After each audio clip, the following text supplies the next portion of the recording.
Hello and welcome to episode 35 of Shockwaves. I'm one of your hosts, Rob Galluzzo. I'm sitting here with Rebekah McKendry. Hello. Howdy. How you doing? I'm all right. Excellent. Who else is here? I don't know, but I'm having a killer POV flashback right now. Why is that? I know. Because it is that's right. the three of us. Elric Kane is here. We can make it if we try. and ex-superfan and friend of the show, Brennan, over there. Ex, he's not a fan anymore. He works here now. He moved up. This could happen to you. Brennan. You could go from listening to the show to meeting us at trivia to now working. At Blumhouse. Kind of. Yeah.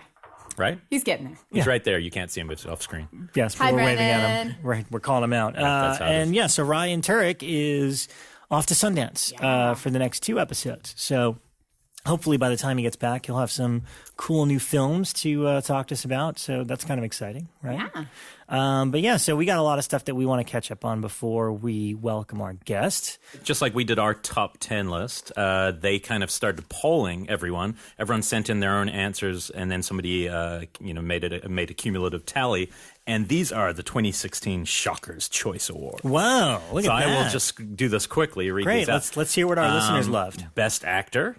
No one here is going to complain. John Goodman in 10 Cloverfield Lane. Damn Agreed. straight. Agreed. Best Actress, Anna Taylor-Joy in The Witch. Nice choice.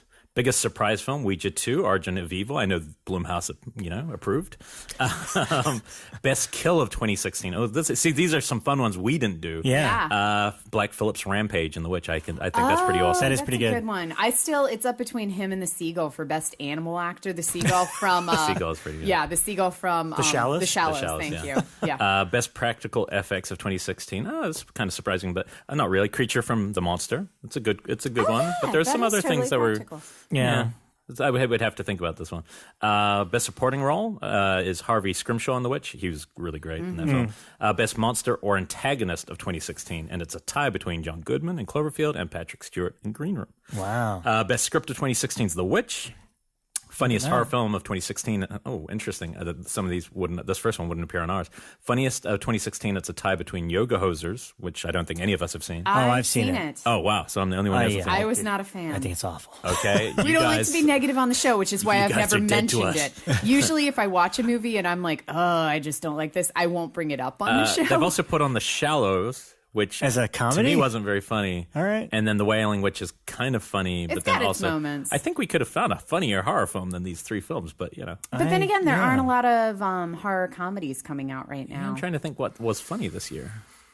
Yeah, That I is a mean, good like question. last year we had kind of a swath come from New Zealand, but there aren't a lot of horror comedies being made right I mean, now. Greasy Just because Strangler falls into it kind of. I it's a never kind of laughed horror. during that movie. What? The peanut line's hilarious. Potato line. He goes, "What's in it? Potato, potato," and it keeps going. That was hilarious. You're all bonkers. You're all flaming bonkers. Best animal appearance in 2016. Pretty obvious. Black Phillip in The Witch. Phillip. A multi-award winner tonight.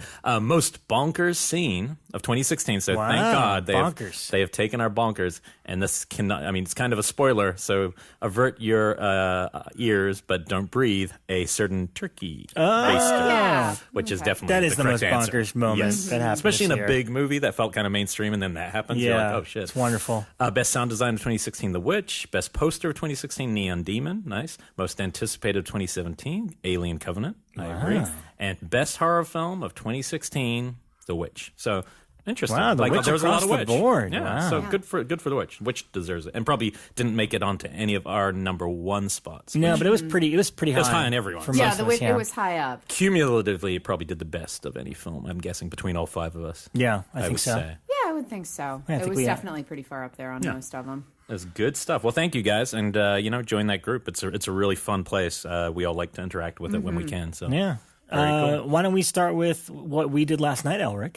That was fun times. We could start. It's been a big weekend of movies for me. I'll go backwards afterwards, but you set it up this one because we had John Karna on the show several weeks back, who plays Noah on the MTV's version of Scream TV show. Super sweet kid, really really great guy, genuine fan, and we had a lot of off-record talk with him when we did his show, and we discovered there was a moment when he said he'd never seen Pieces, and Elric and I almost lost our minds. Like we need to be the ones to educate you and show you. You will forever be changed. There's Rob and Elric are always spreading the word of Pieces, the gospel of Pieces. And I hadn't seen it in a good number of years. Like I hadn't seen the new release yet, and the first time I saw it was before Pieces had its new comeback, and it was at a 24-hour film festival by Ann Timpson, the guy who produced Greasy Strangling, and it was one of the last films. And I have never experienced a movie in a theater like that ever. Yeah. Any kind of movie. I don't care quite what a it is. theatrical experience. And it holds completely the same watching it again. Yeah, I mean, Grindhouse Releasing put out the Blu-ray, which looks, it looks better than it has any right to. It's like a perfect restoration of it. So John came over, Elric came over, and John brought his Scream co-star, Carlson Young, who plays Brooke on Scream. And we were blown away, especially because he had said on our show that the two of them went to go see Possession on the big screen because of you, which Elric. is awesome. So it's like, oh my God, that's kind of neat. So we got to it's the Shockwaves crew. Bekah was sick, unfortunately. Yeah, my whole family had some type of food poisoning grossness. But I watched Pieces at home last night, too. Well, John, by the way, John is convinced that you don't like him very much. I was getting my PhD the first time. You weren't here for his episode. You didn't show up to Pieces night. Yeah, I think you're breaking his heart a little bit. Just saying. That's true. I'll call him in makeup, guys. I hope so. But let's because they had the exact reaction you'd hope. But let's just talk about Pieces for a second. Because watching it again, let's start with that tagline. It's exactly what you think it is. Here's the thing. If you meet someone who thinks those things, they're going to be the most fucked up human on earth. Yeah. Like, seriously, this is the most outrageously not what you think it's going to be movie there's ever been made. Like, every single moment will somehow confound what happens next. The tagline's like, it's even better than you could think it is.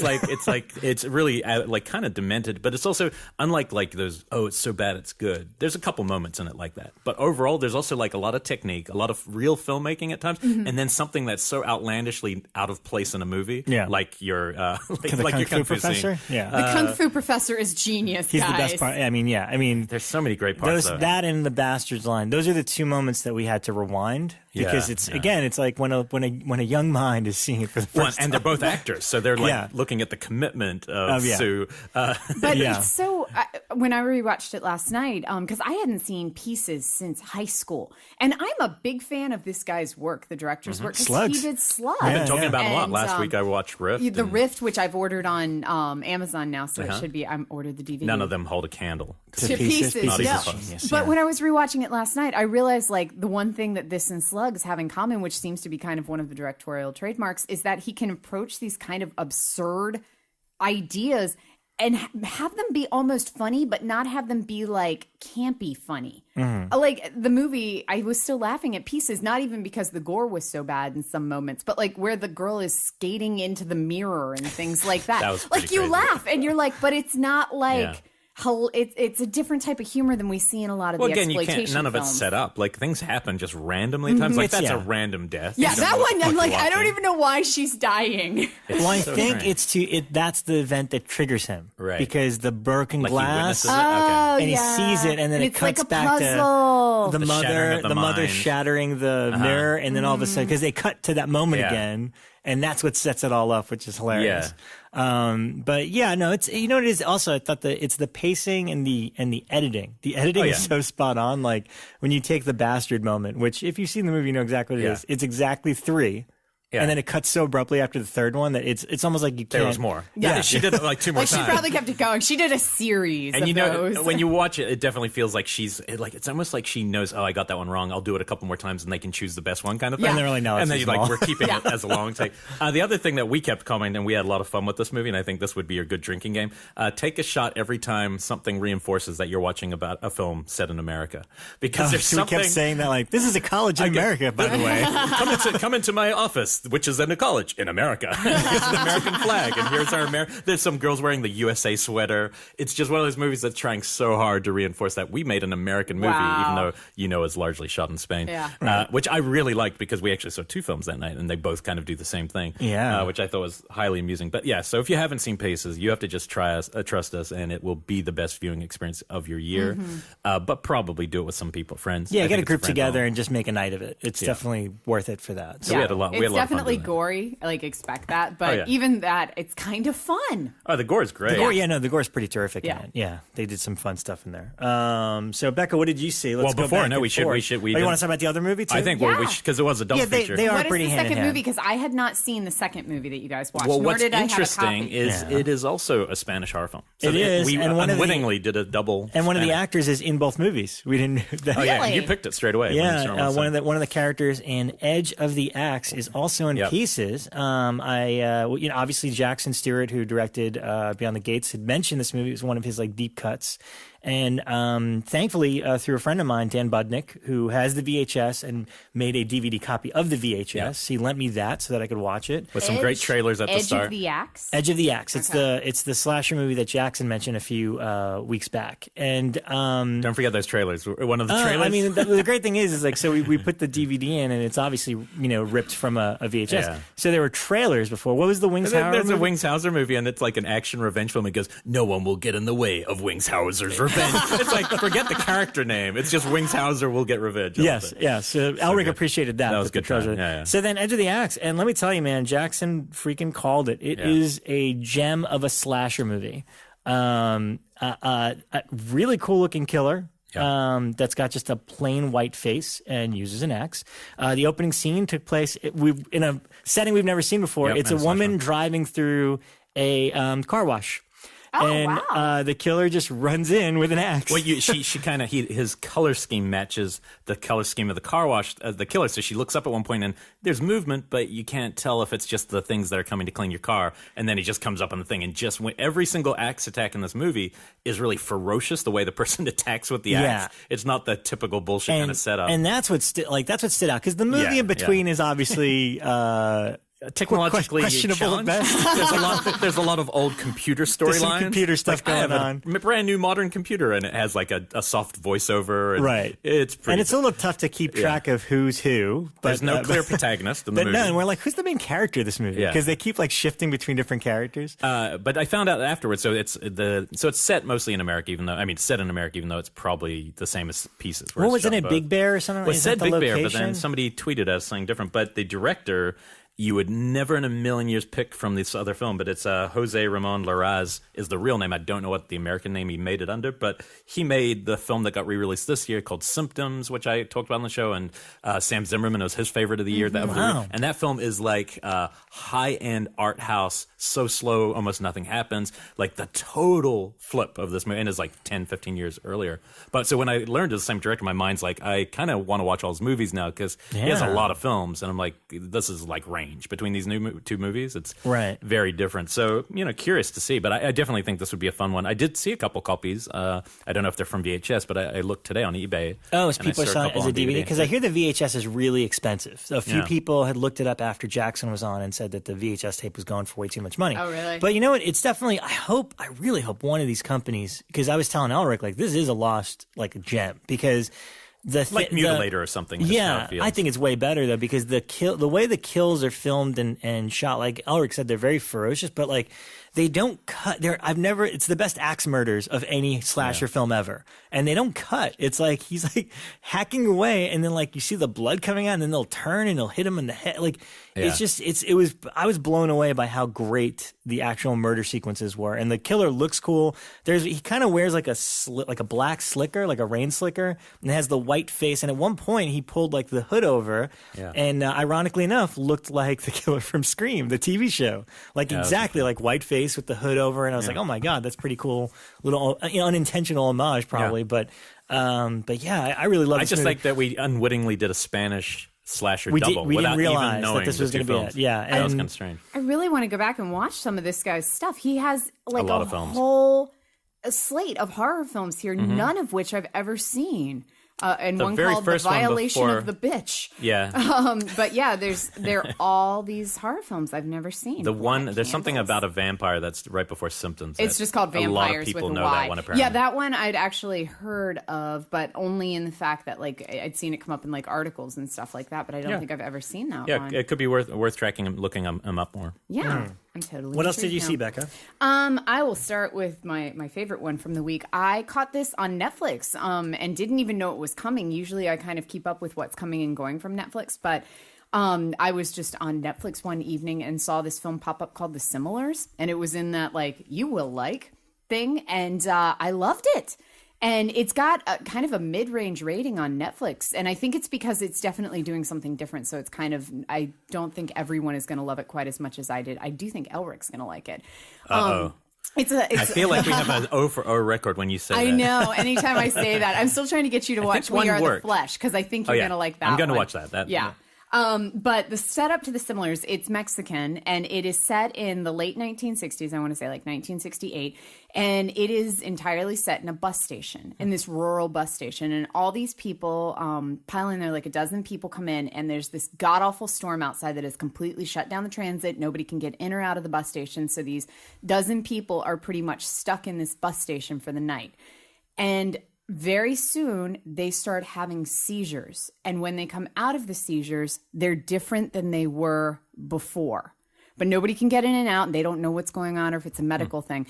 And it's a great mystery. It's very, very Twilight Zone. The whole thing, it's black and white. It's very kind of heavy fall-off lighting. It's very sharp. It's very shadowed. It feels very Hitchcockian in moments. So sci-fi. It is. More. I will say it definitely feels sci-fi as well. Okay. So cool. I can Sounds see interesting. It pops up in the horror. It's listed under the horror section, but I'm sure it's under sci-fi as well. Apparently, it played a bunch of festivals. It's a 2015 film, so it's recent. I just happened to never see it. The guy did another film before called The Incident. I didn't see, but that one looked really good too.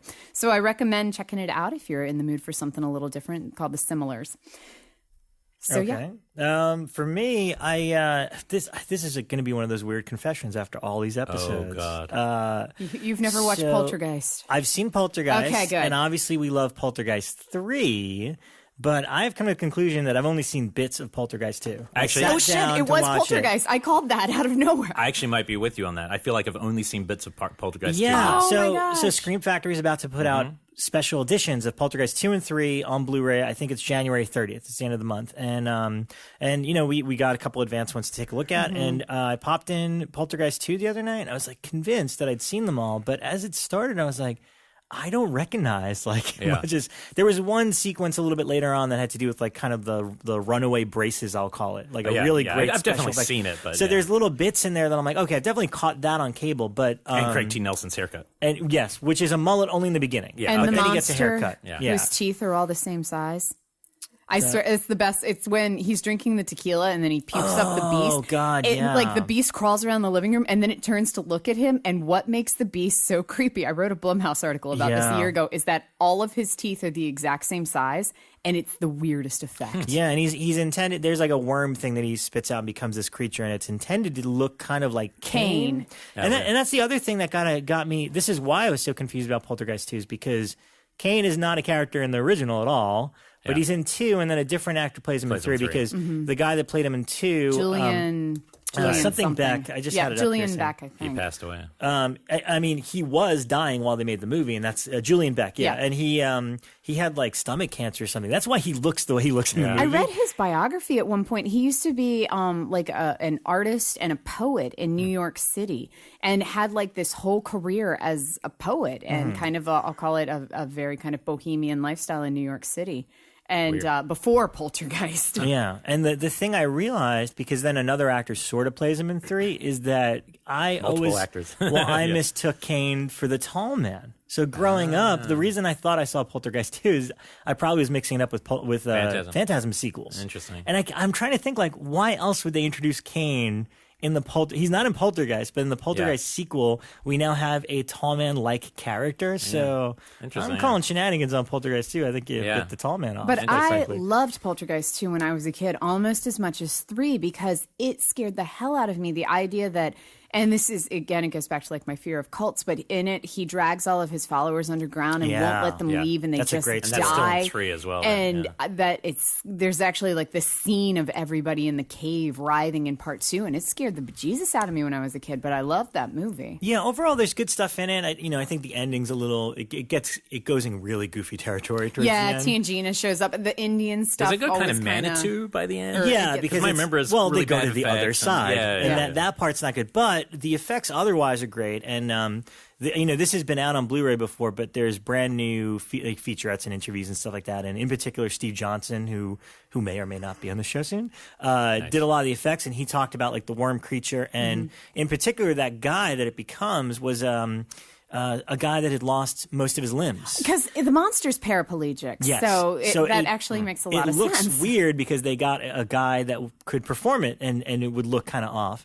But I didn't realize that apparently they were using those designs were all Geiger designs. Stuff that he was not happy about at all. That makes sense. He has a very pronounced spine. Yeah. So there's even a featurette that talks about, it shows a lot of Geiger's sketches for Poltergeist 2 and them talking about how they tried to, because Screaming Mad George is one of the other people on it. Right. Like they just got some interesting people, like Geiger, Steve Johnson, Screaming Mad George, like all these people involved in Poltergeist 2. I will say that Poltergeist 2 kind of lost me on the plot.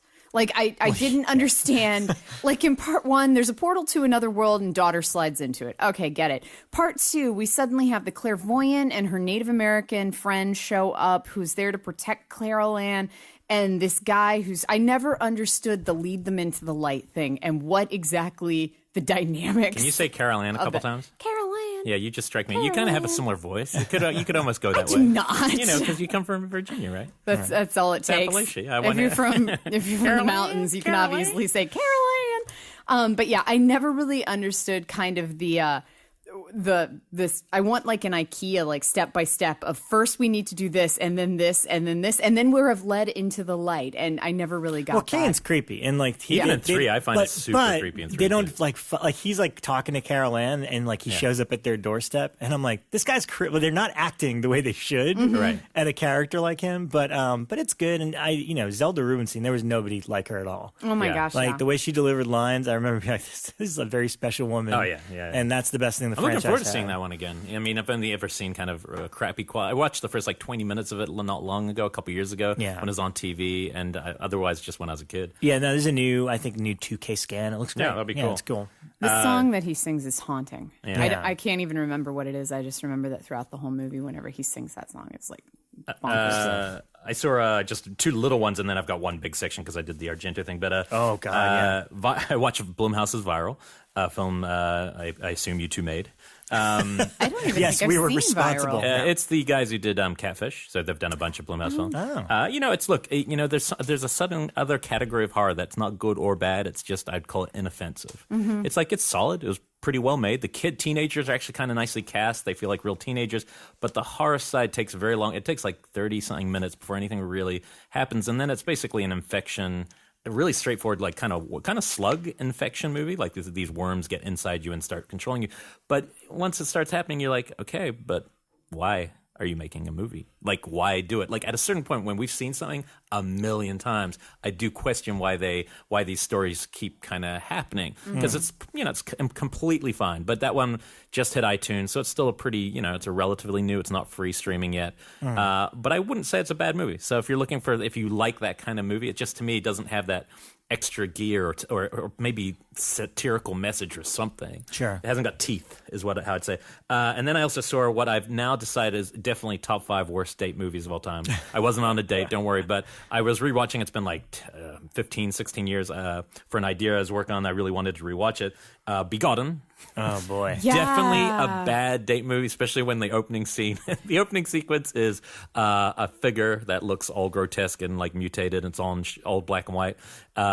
Basically cuts open its stomach. Isn't it supposed to be God? Well, maybe. I mean, it's open to interpretation. He takes out like his bladder and innards, and then a woman emerges from underneath as he's dead and starts stroking his dead cock until he comes onto her hand that she then wipes into herself to have the baby that will become a Christ-like kind of insane baby. Yeah, it's God. Super. I mean, this is the film kind of defies whole categorization. But what would be cool is if this director would make more films, somebody who I've wanted to get on the show for a long time, because I also think Shadow of Vampire is like one of my favorite horror comedies of all time. Like, I think it's a perfect movie. This movie is more just, I think the opening and the ending are really strong. In between, there's just a lot of like them just kind of going through the desert, Sure. But I hadn't seen this in a long time. It still has a lot of power. It's not like any movie ever made in the history of movies. Like, literally, it's on its own when it comes to like just like movies that you don't believe humans made. Like, if that just popped up, you'd go, yeah, no one made that. That's not acting. That's something else. I had the VHS for the longest time. I had one of the original VHS releases of Begotten, and I remember watching it. And like certain scenes, you can tell exactly what's going on. Okay, dude's disemboweling himself. He's ejaculating. Okay, we know what's going on there. And then there are scenes where they're just walking through the desert where you have no idea what you're looking at because of the way it's filmed. Like, you can see things moving, but you can't. Yeah, I think the part of that's the film print. I think this is one of the weirdest film processing stories that's ever been, because I guess he filmed it and then they got it on the flatbed, on the editing bed or something, and they filmed it off of that to create a more deteriorated look, and that's how they got the print. So I know they've been working on trying to get this thing to Blu-ray this year, and they've run into some snafus, I've heard, but if it ever comes out, I'm sure it'll look radically different. Yeah. So we'll be curious to see, to keep an eye. But I did one of the main reasons I wanted to just quickly mention this is it had I watched the trailer for it after the movie ended on the thing. It had the best quote from Time magazine. So imagine this movie came out, real critics went to see that movie, and one person walked out and said, "Makes Eraserhead look like Ernest Saves Christmas." And that was your actual review of the movie. So I'm like, that's pretty much accurate. Wow. Yeah, it actually, that is very So that was kind of perfect. So that was the other one. All right. Wow. What else did you see, Bekah? Mermaid in a Manhole. Oh, boy. So I rewatched this. This is part of the Guinea Pig series out of Japan. And these films, there's 7 of them. And they are made with the whole intention of being the most extreme, most disgusting, goriest, most ultra-violent films ever made.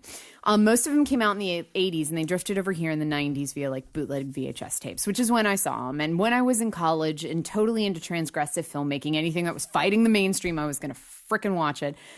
So I watched Flowers of Flesh and Blood, and then I watched a couple of the other ones, but I was bored by all of them.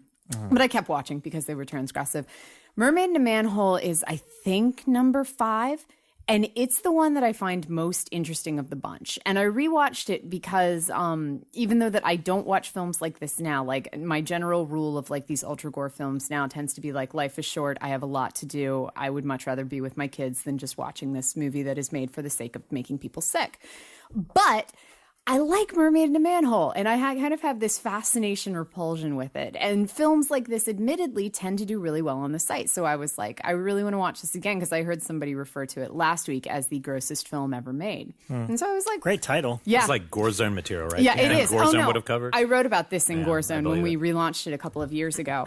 Mermaid in a Manhole, the setup, and again, remember this is supposed to be like the cheapest, sleaziest exploitation film ever made, which it is. But the setup is that this little boy is at this beautiful river and he sees this mermaid swimming, and he's so inspired by the mermaid that he sits there and he draws her. And then like 30 years later, he goes back and decides to revisit this river, and it's now this disgusting sewer with like trash floating in it. And he sees his mermaid, who is clearly like been completely decimated by the pollution, and she's got all these skin infections and she's dying. So for some reason, he decides to take her home with him, put her in his bathtub, and paint her while she's dying again. But he paints her with her own fluid. She even says in this wonderfully subtitled line, "I want you to paint me with my 7 colors of pus."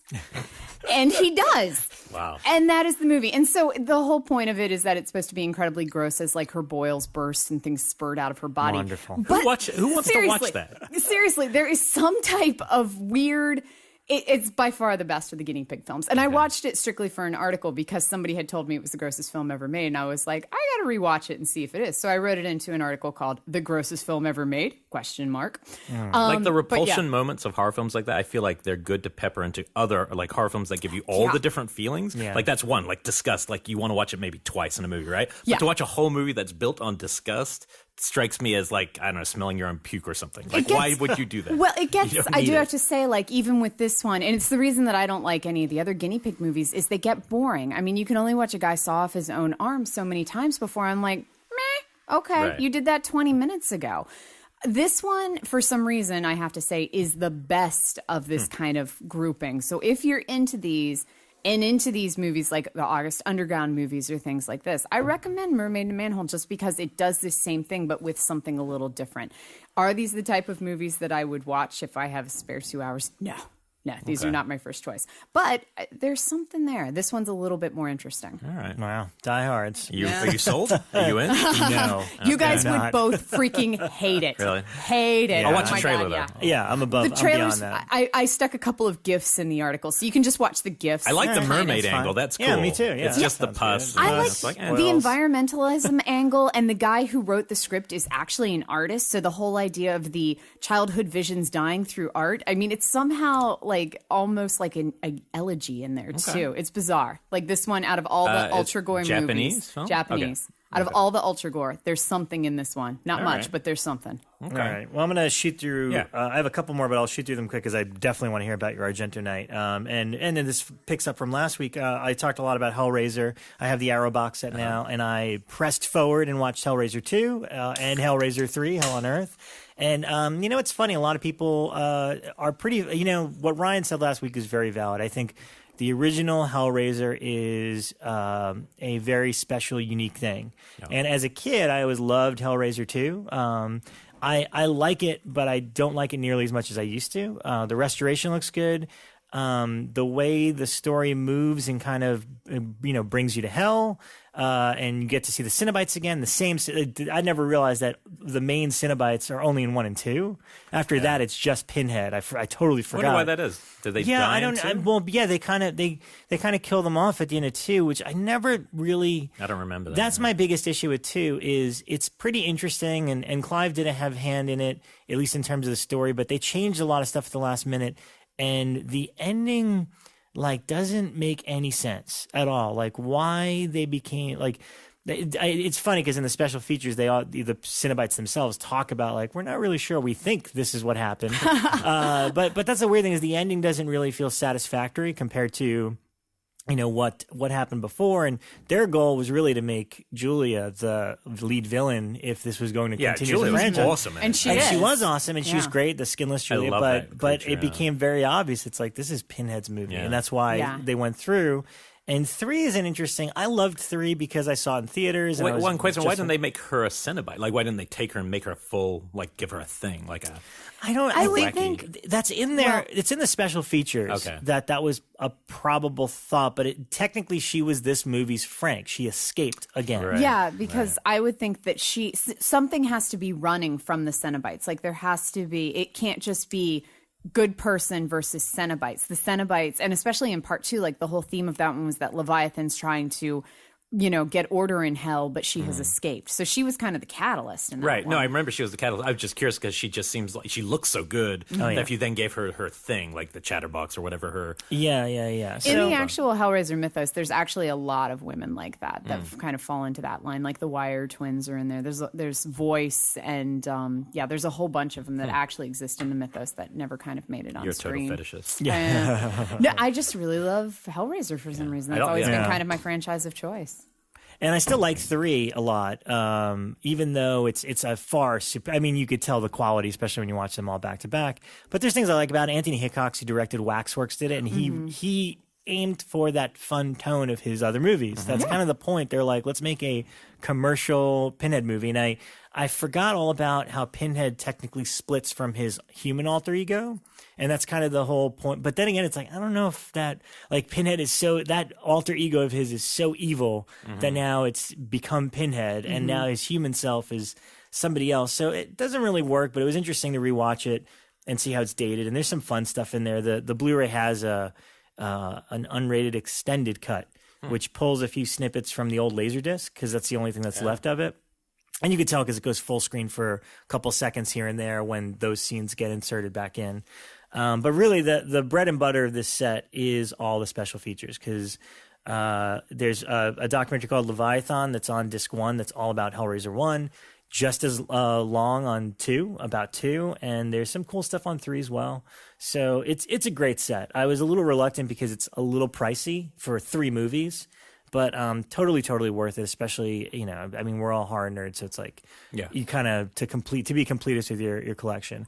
And very quickly, I also revisited American Psycho just because I hadn't seen it in so long, and I just watched Fight Club again. So for some reason, I'm into that 99-2000 period of all those movies.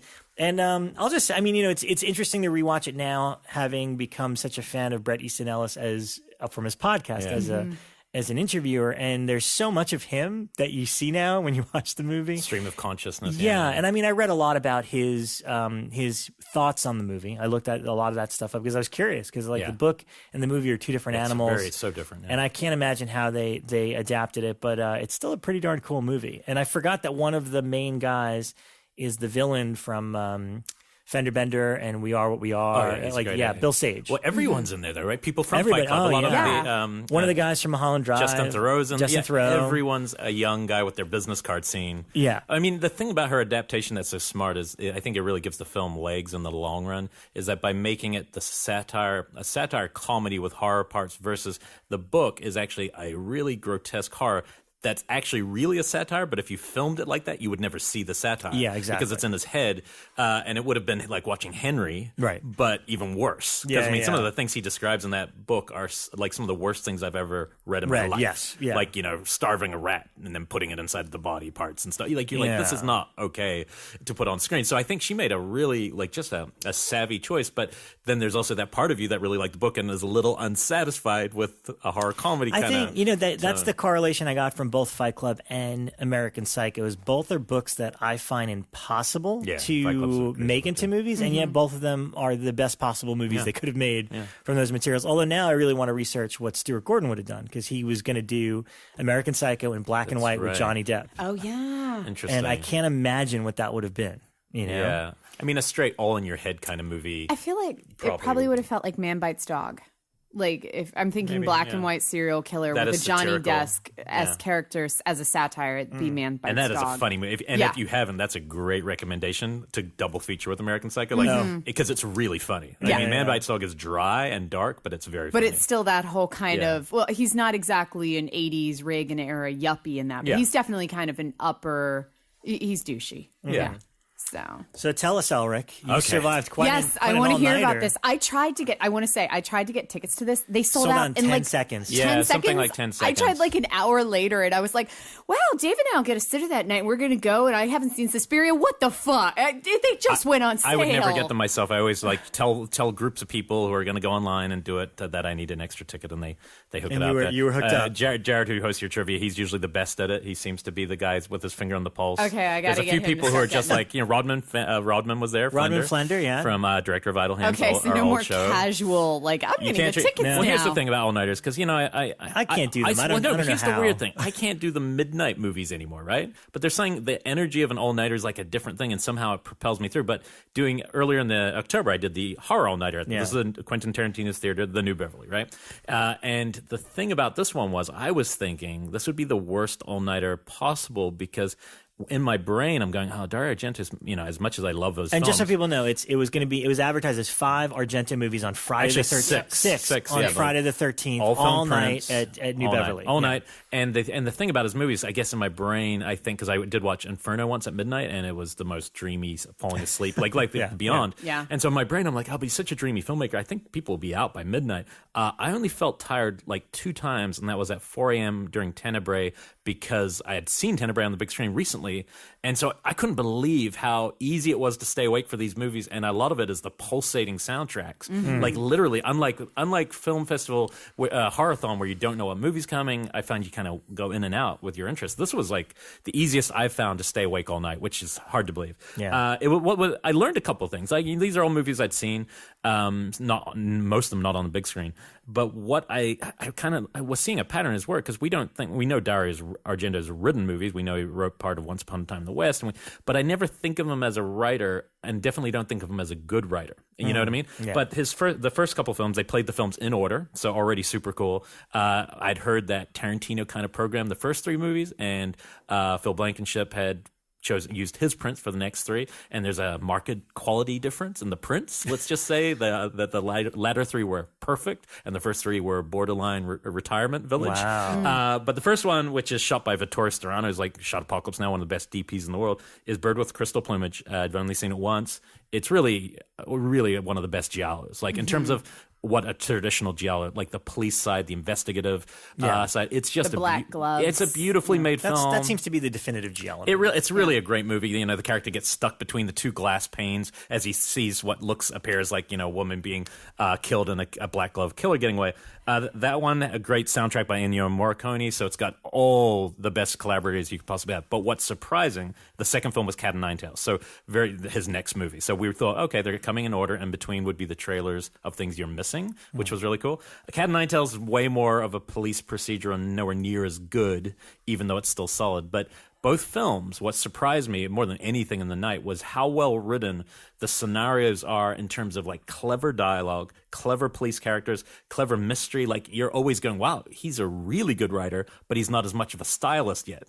So he's like, you're like, can't even believe how funny, like his dialogue's purposely funny and eccentric. And you're going, oh wow, so Dario like starts his career as this really good writer who, you know, is pretty good at scenarist. And then slowly the shift starts going. And once he becomes a great stylist, I mean, I think of him as like one of the worst writers when I think about his dialogue and his character at a certain point. So maybe, you know, there's only one movie where I think those two things merge, and that is Tenebrae, where you still had clever scenarios, clever cop characters, good chemistry between characters, but you also had highly stylized murders. So I feel like the only movie where he kind of knocks it out of the park in that style, in that merger. So those were the first 2 films. Then they showed Deep Red, and at so that's the 8, 9. So this is like, imagine Deep Red coming on at like 1, I think, and everyone's still going, oh, I hope this isn't the international cut, because the international cut it's too long. Isn't it's the Hatchet Murders. It's over 2 hours, right? And this is the weird one. There's 2 cuts I just want to briefly discuss. This one moves like fucking lightning. This is like it's the better version. God. But the only thing is like, and it's definitely the better. I was trying to argue with Jared. I don't know, but I missed some things. I realized, you know, it didn't matter what time. It is a better cut. But the one thing you missed, there's a little bit of setup in the first one where he's like playing a piano. In the international, he's playing a piano. You kind of know who the fuck he is. In this version, you don't. He just walks in and he's trying to solve a crime, and then somebody mentions later, "Hey, aren't you a pianist?" You're like, "What?" But it moves like lightning, which is a blessing at that time of night. But the one thing it loses completely is that I've always thought of this as one of the most Hitchcockian movies, up there with like De Palma's work. This cut is not at all. This cut just moves like it's more Michael Bay in the first hour than it is Hitchcock, which really surprised me, because you didn't have the scenes weren't breathing as much, but the bonkers moments and the moments like with your greats. If you haven't seen Deeper, you have to see it. It's still one of his his best moments, I think, are in this movie without it being his best movie. Yeah. So that was a blessing seeing that. Then there's a pristine copy of Suspiria, which it just makes my heart fucking sing. Yeah. I think it's one of the best movies ever made. Like, not horror, not just film, period, film. A guy reaching like a whole new kind of language with images, and it's wild. The only scene I might take out is Udo Kier giving exposition in the middle of the movie. But there was a couple things missing. There was one scene missing, and it must be the American cut, where you never find out why the pianist is fired. So he's playing piano, and the next thing he's like walking through the thing and being killed, and you're like, why would they kill their pianist? So without that scene, that makes no sense. So I'm trying to figure out which version that was. Whichever one they showed at Beyond Fest a couple of years ago had some weird cuts to it too, because I have seen Suspiria probably more than any other horror film, just because I'm so fascinated by it. And I used to always show it every class I taught, whether it was film history. It didn't matter if it was horror or not. I showed Suspiria. And when we were watching the print at the Beyond Fest, and it was small things, but I would be like, she says yes right there, and it's not in this cut. They're weird little gore cuts. I've seen another print a little while ago, but people have asked us before, because the pure cinema thing was like a bit of a joke. But if you want to know exactly what that means, you watch the opening to the first murder, end of the first murder. That sequence from the moment she walks through she's coming out of an airport, the first shot of the movie, and it's lit with pink, and you're like, already you're in a dream world, and you've just walked out of an airport. And it's a combination of diegetic and non-diegetic sound, where it's responsive to things that are happening on screen, but she can't hear it. So it's a combination of both simultaneously. It's and it's just the color and everything about it. Yeah, I think I mentioned it. When I saw it, they showed it last year, I thought it was an assault on all senses, especially audio. Like, it was so loud. The louder, the better it feels. And I feel like I'm kind of being toyed with. Because of it. I think I told this story on Killer POV, but I had showed it it was a horror film history class. And I usually, if I was teaching horror film history, I would show this on the first day of class. Like, welcome to horror films, let's watch Suspiria. And I was in a lecture hall with like 100 kids at Hunter College that were taking the horror film history course. First day I started up. We're right in that opening scene, in that dun dun dun dun dun dun, where she's running through the woods and you're seeing all these flashing lights and everything, and then they're chasing her through the apartment building. And all of a sudden, I hear this, Miss McKendry, she's on the floor. And I look over, and one of my students was having a seizure in the front row. And I called the paramedics. We had to stop the film, everything. And she'd never had seizures before, but she had one from that film. And I didn't even have to question why. I was like, well, you've probably never seen a film like this. It's a very intense, but it's just a way to immerse you in something that's very dreamy, but straight from the start. That whole sequence is, I don't think he's never come close to me. That sequence of that movie is as good as it gets. No, it's never been replicated, and I don't think it ever will. I don't think that the remake can even come close to this, nor do I think they should. I think that trying to mimic the I don't know what the design remake will even be, because that director is a totally different type. He's a very artistic director. He's also Italian, though, right? So he's probably influenced by Argento. Well, I think that's how you remake it. Is it has to just be another whole new voice, different voice. Whole new style. So after that was Tenebrae, which I'd seen recently. I think that's it's hard to be objective and subjective with these things, but I do objectively feel it might be his best movie. Yet Suspiria will always be my favorite movie. I think Tenebrae is really a masterpiece, and it is the best giallo film ever made. Like, if you're taking what is the hallmarks of that genre, that's your movie. It's got a far more it makes a lot more sense. Oh yeah, plot does. Yeah, the plot, like Suspiria, the plot's engaging. It's sexual. It ties up with about a novelist, and the novel somebody's imitating the murders. It has everything that those giallos have, but it's the clearest, and it makes sense, and it has real payoff. And when you're left at the end of that movie, I'm not going to spoil it in case you haven't seen it, but if you're left with just hearing screaming over black, when it cuts, and you're like, that is a way to end a movie. Yeah. Really impressive. And then everyone wanted the same movie for the last movie. So it was kind of amazing, because everyone's sitting there going, the only movie we all want to see right now is not just Phenomena. We want to see Creepers cut. Right. And because it's now 6 a.m. Yeah. And we've just survived. And Creepers came on screen, and probably outside of pieces, the final moment, and I guess I won't ruin it, but the final moment of that movie probably had the biggest reaction I've ever seen from a crowd in my life, and it's 7:30 a.m. after staying up all night, and people are going, pardon my pun, ape shit for the final moment. But I will say it was because everyone's getting excited about Phenomena coming out on this Blu-ray release, which I hope has the Creepers cut. It has it has that and an even longer international one. And I watched international, and I talked about it a few weeks ago, and I'm like, you know what? I think I like Creepers. I think besides that little bit of violence at the start, I think like where her hands getting that, it's definitely, this is a better cut, because it takes out all the extraneous stuff, the extra stuff of her at school. Yeah. This is a really cool cut. I really think Creepers is a great little movie. So much fun and so weird. And, I don't want to get murdered. You'll never forget that. But because I couldn't get enough, this is how disturbed I am. I went home that night, because the only other movie I really wanted to see as part of this thing that they didn't show because I hadn't seen it so long was Trauma. Oh my God. I've never seen Trauma. Okay. Wow. I don't think I've seen Trauma either. So I had seen it once, and all I remember is I know Brad Dourif's in it, and it's about head things. So it's basically, and I'm not going to ruin it for you guys then, but you definitely see a difference in quality. We saw a couple moments in the early ones that De Palma looked like he had ripped off in some of his movies, a couple straight scenes. And in this one, I would say Trauma is his bad De Palma film. Like his worst, if you take De Palma at his worst, this is kind of like what he's channeling into Trauma. It's, his first Aja role, where she kind of becomes the lead in his movies. It's got, basically, you think about how you show a subjective, like our old show's called Killer POV, kind of named after this, right? Where a killer, you can't show your killer in these movies, right? Any of these movies. So you have to come up with creative ways. And back in his early films, he came up with great ways where you see an eye or somebody putting on makeup and all this stuff. By this point, he's just doing a handheld camera that is the point of view of the killer and nothing else. And it's fucking lazy. But there's some really cool stuff in this. Basically, somebody is beheading people with this weird contraption, and you don't know what the story is probably till the end of the movie, so I'm not going to ruin that for you. But it actually would make a pretty good, almost faux sequel to Deep Red. There's a great beheading towards the end of Deep Red, and I feel like the two films have quite a bit in common. But there is a sequence in this that I will call maybe the black smudge on his career, where a guy is in an office talking to the kind of pudgy guy who works in the office, and the guy is talking to him about anorexia. And it is so bad. It's like the most offensively stupid filmmaking you'll ever see. It's like him, and then it cuts to people on the street who have like eating disorders and girls looking really skinny. He goes, it's a disease that affects women. It's literally like an infomercial interrupts the narrative flow of this movie, but it's two guys talking about women and their issue with eating disorders. And your brain is going, oh dear. Like, because this is like his first American movie. Yeah. It's really kind of one of the worst things. I'll look for that scene to see if I can just post that one part.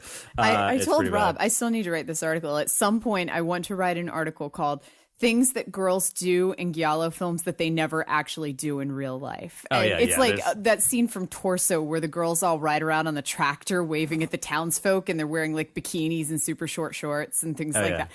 Yeah, it does not happen in real life. But it kind of makes me curious, too, because this was such a good early period Argento night, and it just, solidifies him as one of the most important voices, or definitely the most unique horror director there ever was. Like, and I mean unique. Like, he was doing something that no one else was kind of doing. I mean, yes, he took from Bava. You see some of the stylistic nods. But this movie, and this will be why you guys should watch this movie, the final reveal, where you finally learn who the killer is and you find out why they killed, the reason why they did all of this is... I mean, it's up there with the craziest things I've ever seen in my whole life. Like, when they explain what, you're just going, oh my God. It's so absurd and grotesque that it even makes me question, like, horror. Like, who could do this with a straight face? So if you know what I'm talking about, you'll know. If you're not, you should watch it just for I got to that. see this one. It's a good time, but, can't say enough about Argento. I think I'll maybe follow on a couple of the laters now, like Stendhal. Well, now, offers on the table. I own Dracula 3D in 3D. I will be there, buddy. See it, that's the way to watch it. I got to say, the card player... I like the way that's shot. Yeah, that was the thing. I mean, plot-wise,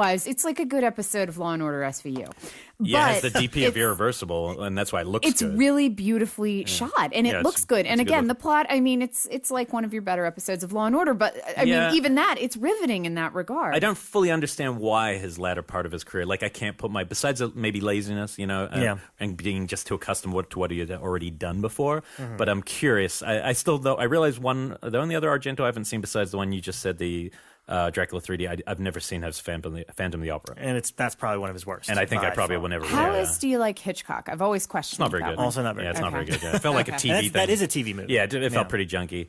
And I feel like his last, opera is like last masterpiece, and then Creepers is like awesome. Sure, for its own. And it's been a long time since I've seen it, but there's things I like about, like Mother of Tears. I remember there's some pretty wacky stuff in it. I'm actually with you. I don't think it's as bad as a lot of people reacted to it. It's fun, and one of the opening murders is amazing. Yeah, it's got some clunky moments. There's a good monkey moment in it too. It's because we're trying to compare it to two films that are like perfect. Inferno is a perfect film too. It's just dreamy. He did that himself when he put it into this is the trilogy follow up to Suspiria Inferno, and then you watch it and you're like, no, it's not.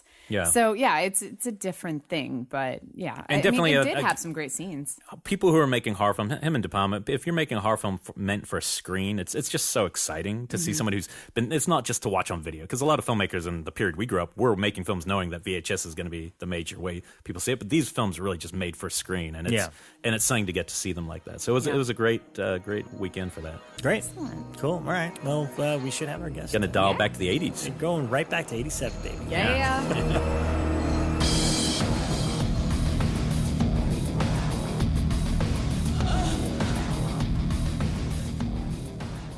Alrighty, and welcome back to the interview portion of Shockwaves. And this is really exciting because this is a guest that we've talked about. Actually, I remember when on Killer POV, when Elric had first discovered The Being. Yeah. And you came up with the hashtag Kong is King. Kong is Kong King. is King. After watching, he's like, "This is I am convinced that she is king because of her filmmaking skills on the on The Being." So with us is director Jackie Kong. Welcome to Shockwaves. Thank you for having me. This is exciting. A lot of people have heard that before. Yeah, King. Oh, really? I've heard Queen Kong. Queen Kong. That's going to be the name of this episode, by the way. Queen Kong. Queen Kong. Yes. Not if I can help it. Kong is king. I like Kong is king better. It just good, right? It sounds like you're taking over the man's world. I like that. And in fact, yes, I like that. Yeah, and this is great because a lot of people on our group and our Facebook page have been talking about Blood Diner since Vestron put this out again on Blu-ray, and and which looks beautiful. It's a great release. Good friend of ours, Stacy Pippi, introduced you to us at a convention, and she interviewed you for this disc. Yes. And even mentions that you don't do interviews often. I'd met her a couple of times at Etheria, and I think we'd been on a few like women in horror panels together and things like that. So yeah, we knew each other a while, but we'd never had you on the show. So I'm thrilled. We're honored. I don't get a lot of women directors on here. Well, I rarely give interviews, so. That's true. So we appreciate this one. Yeah. Thanks for having me. I hope I can give you some insight into my films. I hope so too. But let's go backwards, because the fun thing about Blood Diners, this movie, this is from 1987. This film, it's become a cult favorite. It's come out a bunch of times, but you're touring it now.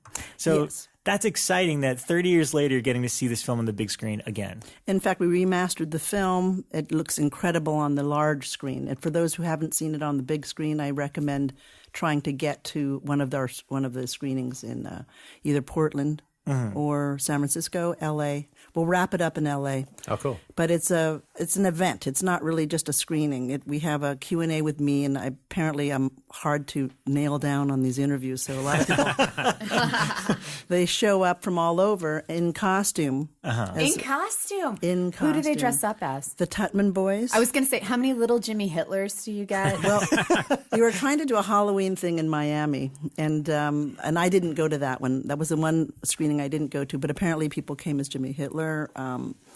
The King of White Trash, the singer, Andino Lee, and the boys, Tutman Boys.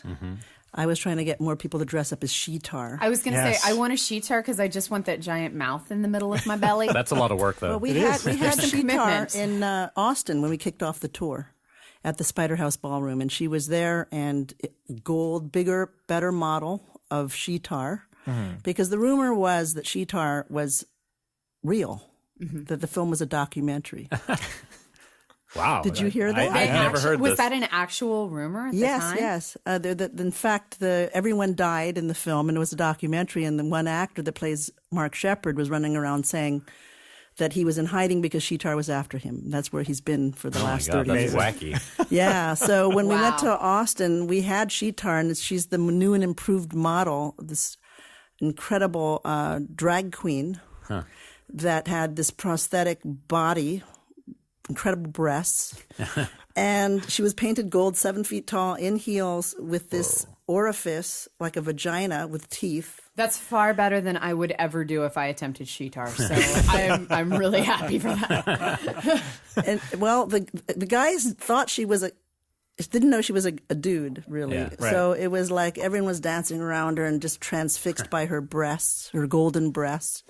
And I was thinking to myself, why didn't anyone notice the giant orifice vagina with the teeth? No one seems to notice that part, and it's pretty obvious. So it just gave me some insight into the way men think. We got to introduce Sheetar to Trump.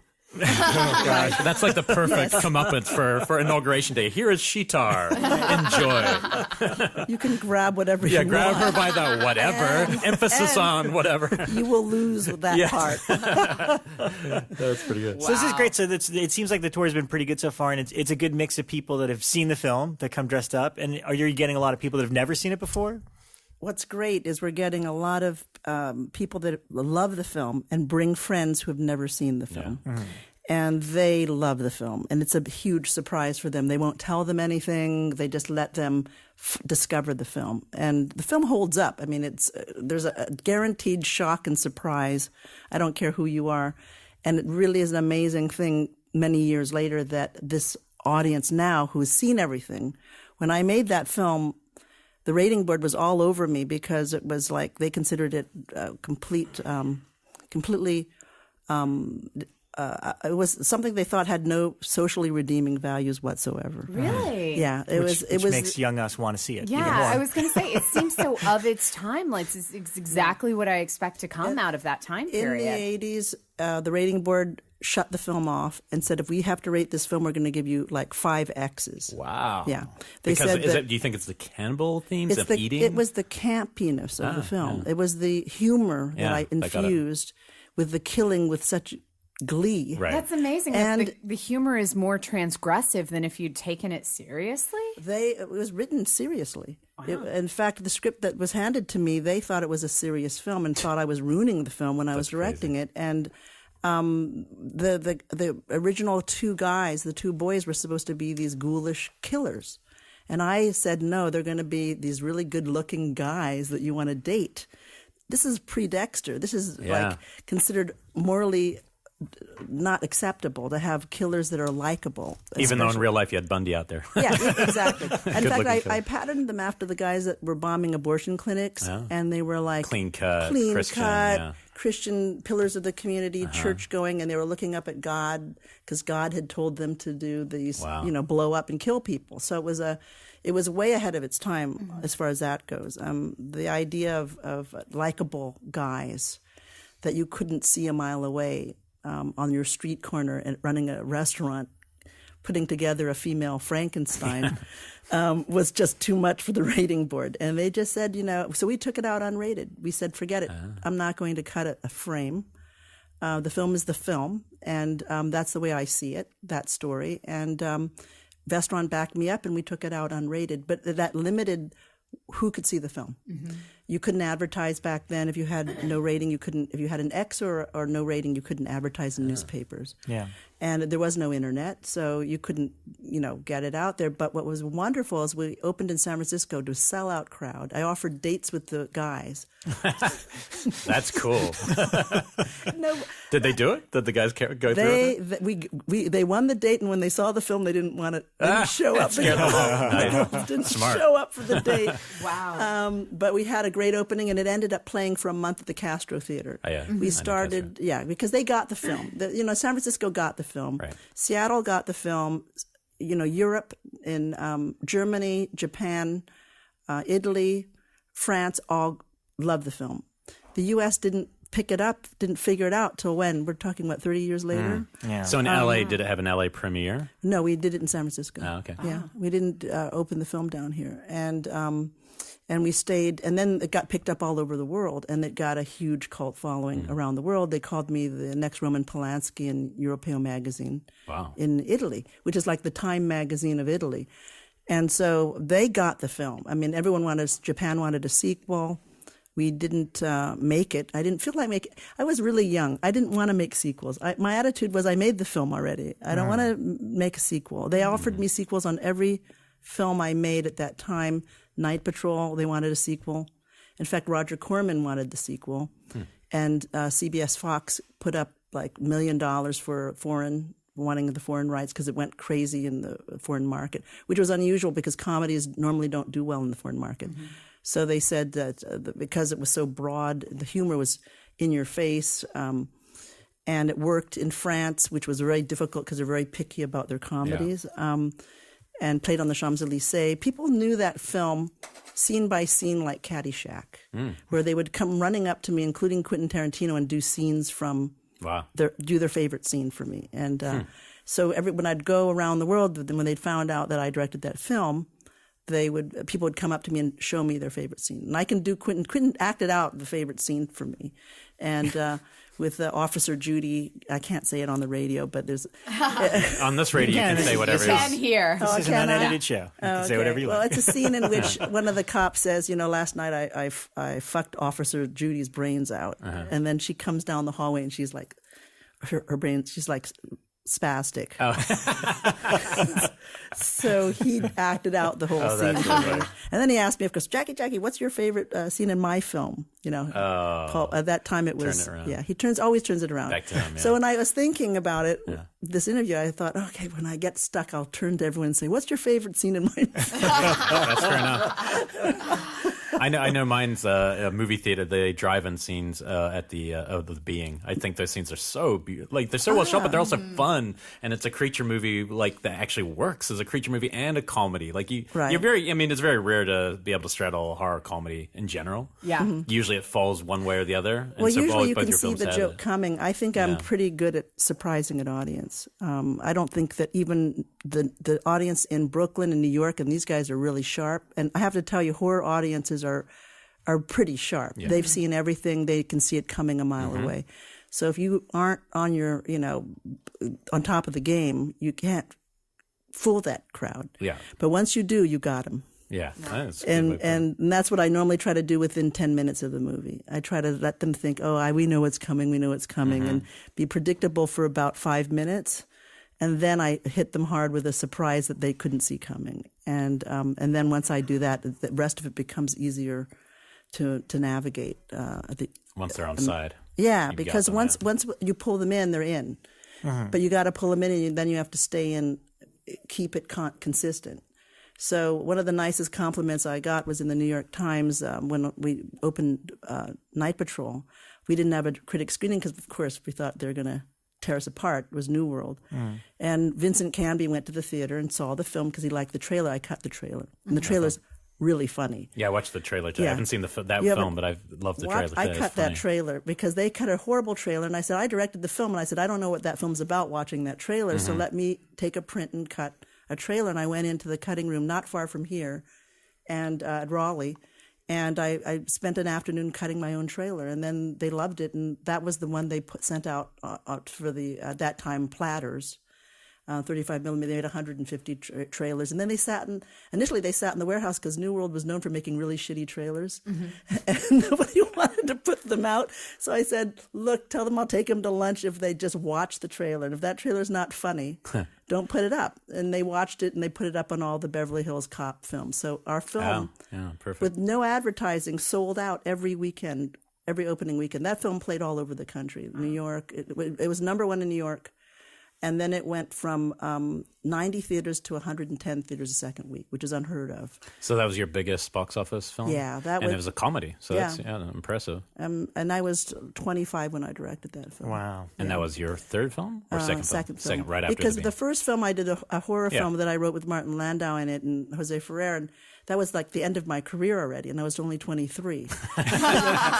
Wow, that's a lot of pressure on you. It was a lot of pressure because I'd raised money for it, and it was my first film. It never feels low budget, that film. What was the budget at the time? Not at all. It was only like $900,000. And when I sold it, I told them we spent $4 million, and everyone believed it. Yeah. Same thing with Night Patrol.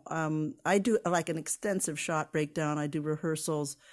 So I can roll very fast on film, and I pre-light everything, and we do diagrams. You have to talk to my team because they will tell you it's like the best training ground ever to be able to work in the industry. I mean, I move fast. I really planned and detailed, and I make sure it's funny, and I make sure it's funny to me.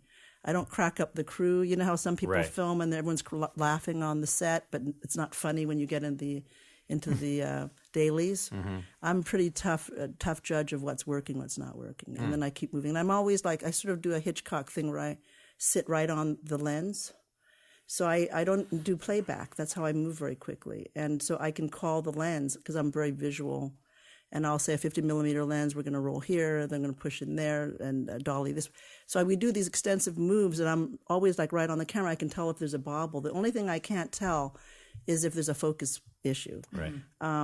But I'm counting on my operator to tell me that. So we move very fast. So it's like a dance with my team. What was your training ground then? Because if The Being is your first film and you're already it looks so polished, looks like you already completely knew what you were doing. How did you get there? Because, back in those days, making short films would have been awfully expensive on 35. No, I shot since I couldn't even drive. I used to make people drive me with my Super 8 Beaulieu camera to locations, and I would shoot these films. And they were like little, I don't know how to describe them, vignettes of scenes. I shot with I would cast everybody. Like I made a little film with my brother called 3 Feet of Fury, in which he, it was really cute, where he would, I'd do the same thing, but with Super 8. And there was no dialogue. The hard part was moving from Super 8 to 16, which I did in college. And I got my professor to let me have 16 millimeter equipment in cutting room in my freshman year. Where were you at film school at? I wasn't film school. I just went to that college because I could get the equipment. Oh, wow. It was your film school, not a film school. Yeah. Right. My film school, because you're not supposed to touch the equipment until you're like a junior. Yeah. But I had already made a bunch of Super 8 movies. But I was making them, 14 up, a lot of them, and putting them to music and cutting them myself. And then I went, when I went to college, it was just simply to use the equipment, because I knew I could access their 16 millimeter equipment for free and the cutting rooms. Mm-hmm. So I was already making 16 millimeter films in first year of college. Then I started writing my own scripts, which I wrote The Being, and then started trying to get them packaged with actors that I really liked. And it was supposed to be initially Harry Dean Stanton, who is a friend of mine, and as the lead. But then it suddenly, it always changes. It's who you end up getting. Yeah. And Martin was really wonderful. Once I got him on board, he got Jose Ferrer, Dorothy Malone. So I had some really great actors on my first film, my first 35 millimeter film. And it was supposed to be, it would have been released by Samuel Goldwyn because they wanted it, but there was a negotiation issue. They only wanted to pay $100,000 for the rights, and they wanted more. So it ended up we ended up not giving it to them, and then we ended up having to scramble for another distributor because we should have given it to Samuel Goldwyn. It was a much more prestigious distribution company than what we ended up with. So it would have gone wider. Yeah, it would have gone wider. It would have been more of a prestige. How did it do? Because, it's a film I only discovered later in my horror viewing. I'd heard of it, and I definitely didn't expect it to be as good as it was. It was not out as a judgment so much as you see a poster and you go, oh, I wonder how this will be. And then you're watching it. This is a really polished film. It hits all the beats. It's serious, but then has really great comic moments. The creature looked really good, which, we saw spotty effects during that time where it was either like, oh my God, this is amazing, or it's man okay. in a rubber suit kind of thing. Yeah. But this one, like the creature surprised me how good it was. Well, I think that the creature doesn't have to look that great if you time when you see it right. Like Jaws. Exactly. Exactly. This is the whole key. Yeah. You never really want to see it for a very long period of time. And when you do see it, it better be at a moment where you're surprised, so that you're sort of taken off guard, so you're not studying it too hard. Right. If you look at Blood Diner, if you look at the prosthetic at the end, and I don't want to tip everyone's, it's not a spoiler, but Sheetar's stomach is a prosthetic that's on a real woman who's painted gold. But if you look at that too hard, you'll see it's falling apart. You'll see the teeth falling off. I think we had 2 cameras. I always have 2 cameras on the set, especially with any prosthetic. Usually one sound camera, one variable speed camera, because I like to be able to always capture something. If you have any stunts, you always have to have any effects. And so, if you look at that carefully, even though we rolled 2 cameras, we had 1 take because the head went in, and then the thing fell apart. No second takes. Right, no second takes. The teeth all fell off. I mean, when the head went in, it took all the teeth with it, So, but it's always, that was a lot of fun. I knew that was going to happen because our special effects guy was had a nervous breakdown early on because of all the effects I asked for, and we had such a low budget. That was only $300,000 movie, and you would never guess it watching it. Oh, The Being? Yeah, no, the Blood Diner. Blood Diner. So Blood Diner was less of a budget than even The Being. Yeah, because my career was over. You've got to remember. So why was it over? I didn't understand exactly what. Because the Being didn't get a good release. Didn't get a great release. You asked me what happened, and they didn't go with Samuel Goldwyn, and they went with some smaller distribution company, and they didn't know how to release it. It just didn't get the big release. Let's say that Night Patrol got. Right. And Night Patrol was an exercise for me because my career was over. Investors didn't get their money back. I'm 23, made a horror film. Yeah. It looked great because a lot of my influences were really good films. I mean, I'm a film buff, especially a foreign film buff. Oh, cool. What were some of the influences of the time? Because I love that period too. Well, my mentor was Bob Downey Sr. Oh, yeah. Putney Swope. In fact, I just saw him in New York when I was there with the Blood Diner tour. Very subversive movies. They still hold up. He taught me never to be afraid in the cutting room. You just go in and and he's such a purist, an artist. He just does what he wants. And so you rarely see that in a filmmaker, and it makes you brave. But he's also extremely compassionate, not judgmental, as a mentor. So I was directing The Being, and I had done one of these scenes, and he goes, "Jackie, that is a really wonderful scene, but it just doesn't belong in this movie." That's great. That's good advice. Yeah. Kill your little darlings before what's even a thing. It just in other words, some people just say, "Oh, it's a bad scene." Yeah. But Bob is just so, such an artist. He goes, because he knows how hard it is to get these scenes shot and made. So he's just not going to knock it down. Always bothers me when people look at something and so easily criticize it when in fact, and that they're not in the system, they're not in the process. They don't understand it. Now, did you edit all of your films? Yeah, my strength is editing, I would say. That's why the comedy timing is very fast, because I get a lot of, when you work with comedians, especially Night Patrol, I worked with 55 stand-up comics who are not used to being in front of a camera, and they're used to playing to an audience. And there's no director. So they're like... And they get these things called laugh ears, where they're imagining people are laughing when they're not laughing. So because they're directing themselves. So I was hard to direct them because they don't listen to you. And they don't listen to the other actors. So they're listening to the audience in their head. Yeah, no, what they're doing is they're running their lines. Yeah. They're waiting running their to lines. talk. So so imagine, say something to me. How are you? How are you? I'm fine. Yeah, right. So it's all cut off. And good acting is listening in the moment and reacting to what's going on in front of you, or imagining what's going on in front of you. So I had to come up with a technique to direct all these stand-up comics, and then also that was the height of the cocaine era.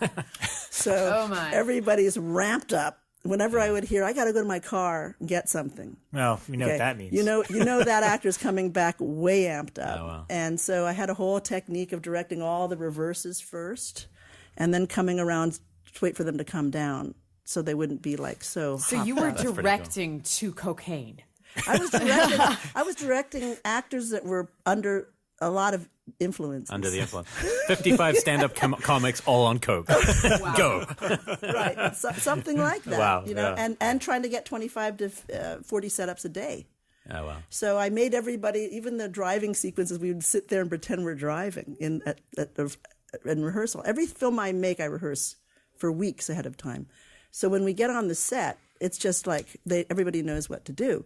Because otherwise, you're rehearsing on the set, and it's costing a lot of money. So even the driving sequences where I put rigs on the car, because it was a cop buddy movie, it's hard to drive. You've got these 35mm cameras right on the hood. And so I would make them like sit on a sofa, pretend that they're driving, and run the lines. Because when you get in the car and you have all that stuff, the lights and the gear, they don't remember their lines. So especially we're in the car ahead of them, or we're like we don't have a tow. We're following them, and I'm watching from a truck in front of them, and I'm listening to the dialogue through my headset, so I can't be in the car. So they would drive around, and we'd pretend, and we'd run all the lines, and then that way I would go scene 52, scene 73, and it literally never change the rig, and they would be driving and be able to go from one scene to the next. Because we rehearsed everything straight through. So I love that. That's one of the things I really like to do. I love to rehearse. I know what I know what I've got, and then I know how to cover it. And I also know what I don't have and what's not working, and how to fix it or cover for it. It's like if you don't have a great actor, you don't go in for the close-up. But you hope that you can. If you watch John Huston films, you notice that he always has incredible actors. Right. And if you look at Preetzi's Honor, you see the camera moving in one take around the actors as if it were a play. If you don't have those actors and you've got to get comedy timing and you want to switch that comedy timing in the editing room, you better know how to cover it. So you have the power to change all the rhythm, the timing of the film in the cutting room. So it gives you full freedom. That's why Downey's favorite part and one of my favorite parts of making a film is the editing room. Right. Because you actually see it gel. And you're learning to become a better director because you've seen what parts need. Your timing is there from what you need or didn't have by editing. Right. Well, for example, I had a scene we needed an actress in Night Patrol, and she's got to do a scene where she's reenacting a peeping Tom that's out the window. And she starts to reenact saying what happened. She goes, and then I took off my robe, and she looks great. She's got a great body, but she can't act. Okay. So what I did is I said that day in rehearsals when I saw her, I said, get me 2 sound cameras. We're going to get 1 take because there's no way that she's going to do the same thing twice. Do you know what I'm saying? Yeah. So you figure out, it's like a puzzle, a game. You try to figure out how you're going to capture what you need. Obviously the best is to have the best actors but I always say that if you're falling short on acting, writing, directing, cinematography, then others have to cover for those 5 or 6 main departments. So if you don't have a great actor, you better have cover somewhere else. The optimum is to have all 5 firing, and then you get this something incredible. And normally I can make that happen. It's one of the things where I feel I'm pretty good at getting everybody on the same page and making everyone fire at their best. And I think that's why a lot of people will work with me over and over and over, even though I'm known to be pretty tough. When did you? So you were talking about being a cinephile and your influences while you're making films, but before that, when were you bit by the movies? Not so much the filmmaking bug, but so much when did movies capture your imagination as a child? Did you have a parent who was? My mother was an actress. And she was an actress in which, at the time, there were no opportunities for Asian people of color, period. Whether you were Black, Latino, Asian, doesn't matter. There was just 0 opportunity. So no matter how good you were, there was no opportunity for you to be able to work. So they did plays. I think she did some Miss Julie at the Desilu Theater. She studied with Stella Adler. She became friends with a lot of really good actors. And so my influence as a child was I was always surrounded by actors. My mother also was a huge cinephile. She took me to see great films at the New Art since the time I was about 9. So every weekend I would go with my mom and we'd dissect the film. So there were like great films that the New Art's still there. Yeah. But I spent my childhood going to the New Art and seeing all kinds of foreign films, Sanjit Ray films. I don't know if I'm saying his name right. Indian people always correct me. You're not saying World it of right. Apu? Oh, the World of Apu trilogy. The Apu trilogy. Yeah, they're really good movies. I couldn't stop crying. And so you were seeing that young? At about age 11. Interesting. So and I take my daughter to see great films as well. She knows. She grew up watching black and white films with me, Billy Wilder films, Streetcar Named Desire. It's an amazing thing. If you take a kid who's intelligent, they get the drama. They get it's not boring. You think that you have to show cartoons to kids, but it's not true. The kids will actually understand the human dilemma and the conflict. So, and when I was young, my mother took me and we'd dissect the films, and I'd take my daughter, and she always, she knows the Marx Brothers. She goes, oh, the funny guy, the funny brother, she used to call them when she was little, and she knew, Tennessee Williams' work with, just by watching with me all the time. So, and then my mom took us to see weird movies. Bob Downey. That's how I met Bob Downey, through my mom. Oh, cool. Yeah, she was a big fan, and when he came out to direct a film, back when Junior was still in high school, he was always hanging around playing and singing Oklahoma, and they lived in Santa Monica, and Bob didn't drive, so he's a New Yorker, and he doesn't fly either. So he was being driven around, and he'd made a comedy at Warner Brothers, but he wasn't studio. Yeah, I look at his films and I'm like, it's not very savvy studio stuff. The studio excuse my language, but they freaking locked him out of the cutting room. They don't get Bob Downey. So for Warner Brothers to hire him to do a mainstream comedy is weird. Yeah. And then once they saw what he was doing, they got really upset. Was that Greaser's Palace or something? Because that one's crazy. Greaser's Palace was one of my favorite, but that was an independent. And okay. The 2 little kids, that was Junior and his sister, and his wife Elsie Downey, fantastic actress. So I was friends with the whole family growing up, and then when Marlon Brando saw my shorts, my Super 8 shorts, he was a friend of my mom's. He said they were poetry, and he when I was 18, he bought me 16 millimeter camera. Marlon Brando bought you your first camera? Yeah, first 16 millimeter camera. Poetry. Yeah. Well, I made a film with his son Christian, and it was and it was one of the Super 8 movies I made, and it was one of these things. I grew up in a very conflicted household because they were artists, but they hated being in the business.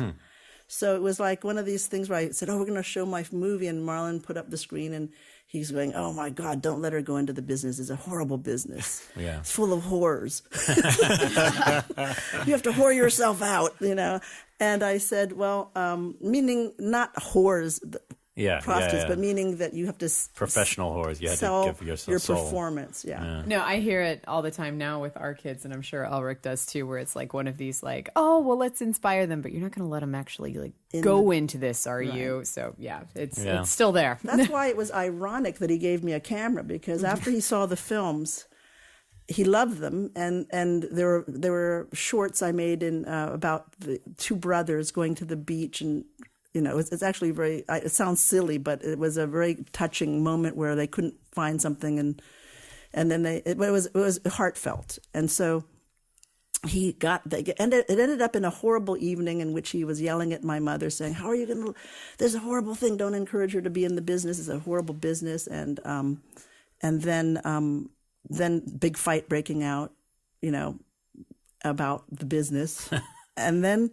When I turned 18, it was a sort of sad story. I was 18 and it was my birthday, and everyone forgot. It was my birthday. I feel like we need to have a birthday for you right now. Yeah, Jackie Kong turns 18. Yeah, can't forget that nobody called me, and I was sort of like, Marlon called, and he goes, "What's wrong?" Because he could hear right away something was wrong. And I said, "It's my birthday, and nobody remembered." Oh, wow. And so then he said, no, we're going to have a dinner for you at Trader Vic's, which at the time was at the Hilton Hotel in Beverly Hills.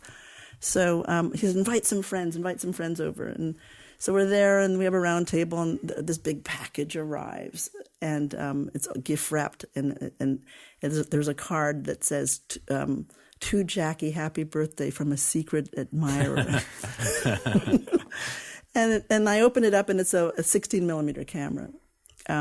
So it was an encouragement to keep doing it, but at the same time, he hated the business. And this is the from Kurtz. It's like from Kurtz. That's right. No. What they wrote is they couldn't resist, because it came from an equipment house in Hollywood, so they couldn't resist not saying who it was from. Oh, that's funny. Because it was supposed to say from a secret admirer, and that's it.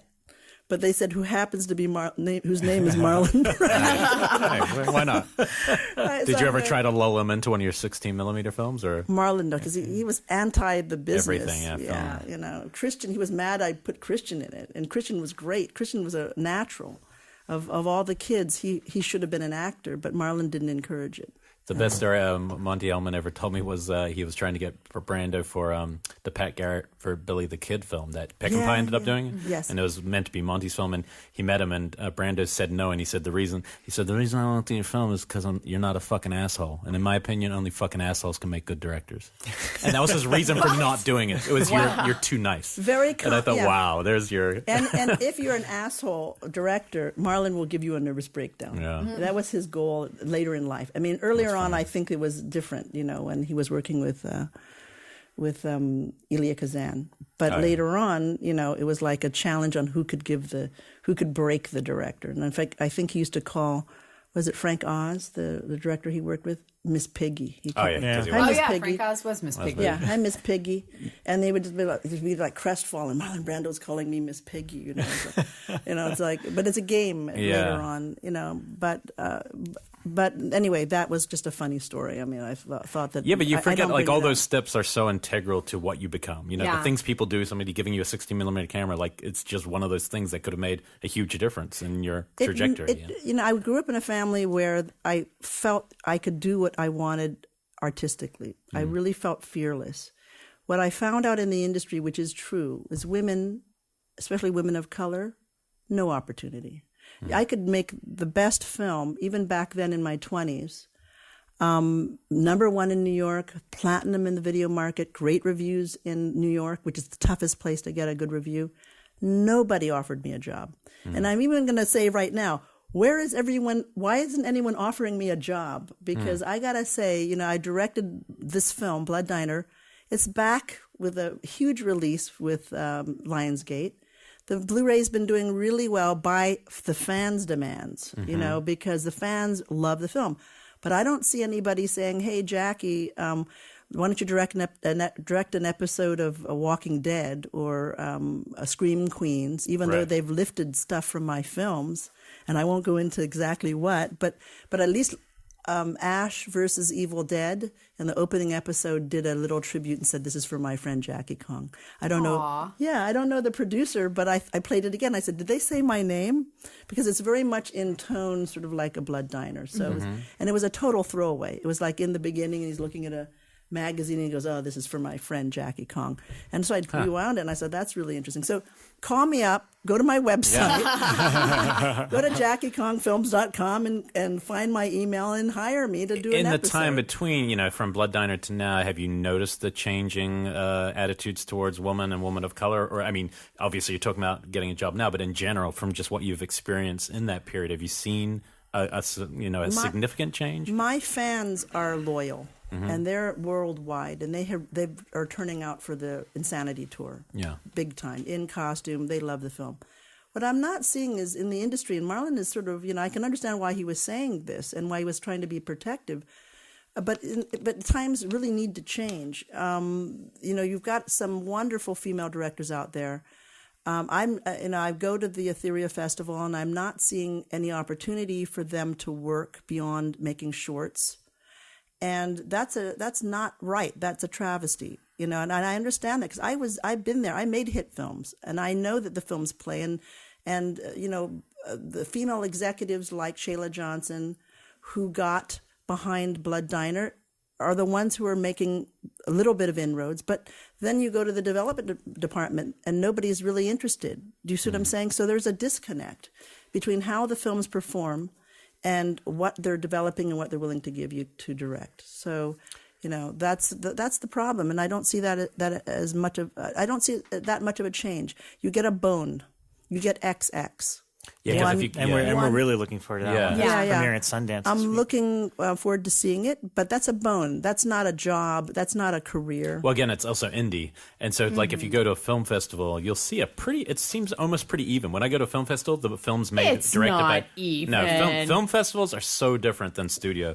You go to film festivals from around the world, if you see global cinema, there's a really decent balance comparatively. And then you look at, if it's, let's say it's 65-35 or something between male female split. Okay, that'll go to Hollywood and it's probably 4% or something. Yeah, you know? That's what I now see is like when we go to festivals, you see 60% men, maybe 30% female. You don't go to foreign. If you go to the foreign festivals, where you're just thinking American. I know. I was at Fantasia this year, and it was still like. Yeah. But Fantasia did the same thing that I hate, which you call the bone. They had the block of women's films, and that's where I always kind of cringe. It's a weird double-edged kind of equal thing. Because it's not a genre. When I was in New York, a big fan.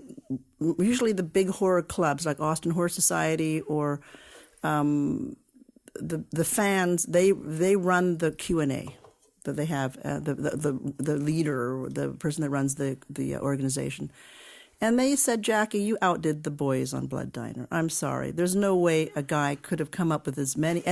I would dare a man to come up with as many in your face things that surprise you in that genre. And he said that it's the film that he uses to judge other films by, which is interesting. And also, people have come up to me at Etheria saying the film really changed their life. Now, that's what film should do on some level, affect somebody and actually make you expand your mind and have you react in some interesting way. But, you know, what I'm not seeing is that translating to, I mean, I'm going to do a challenge right now.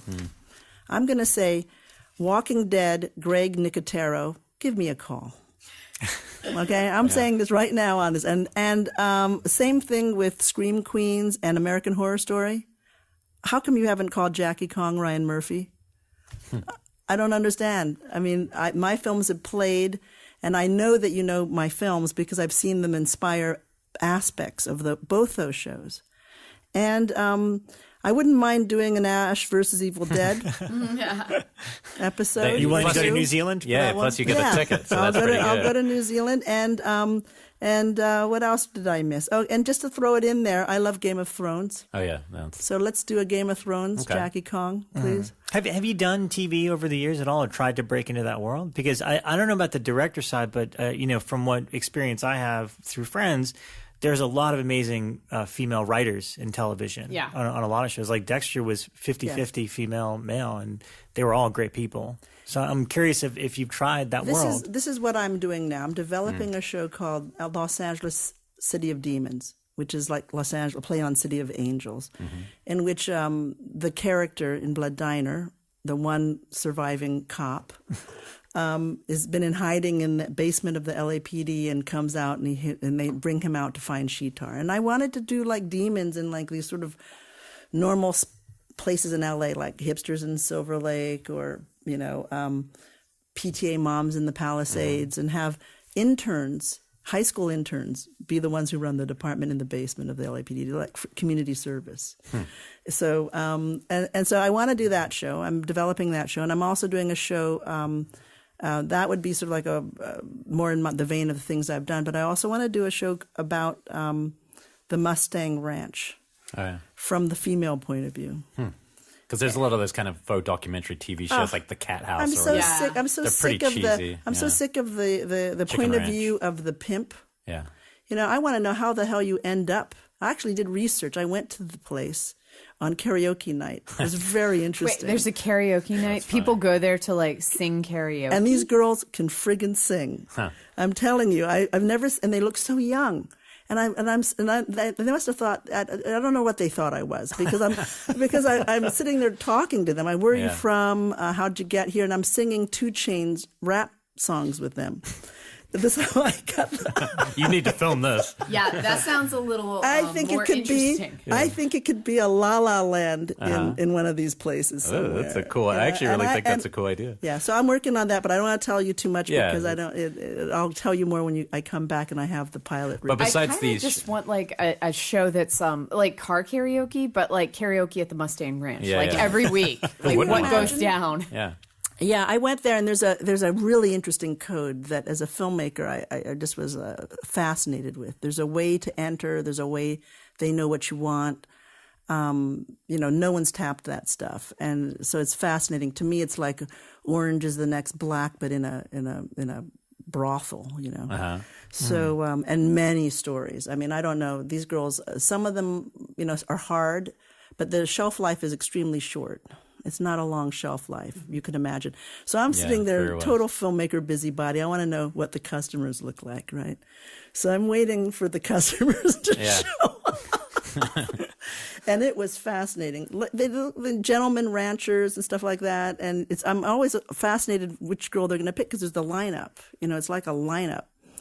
And so it was interesting. And so I'm writing that right now. And I know that would be a great series. So you're like developing the shows from the get-go, but like what Rob was talking about, like trying to get on, say, an Evil Dead, Ash vs. Evil Dead. Did you have like an agent or something that tries to help you broker that? Or is it like, are you kind of almost have to start again every few years of your career because you've made independent films? Right. Because I don't have an agent that goes around and finds, and even if they do, there's a very limited amount of work, and they usually hire the same guys. Right, rotating around. They rotate through, and so there's not a lot of opportunity. That's why I'm putting the challenge out there to Walking Dead, Scream Queens, American Horror Story.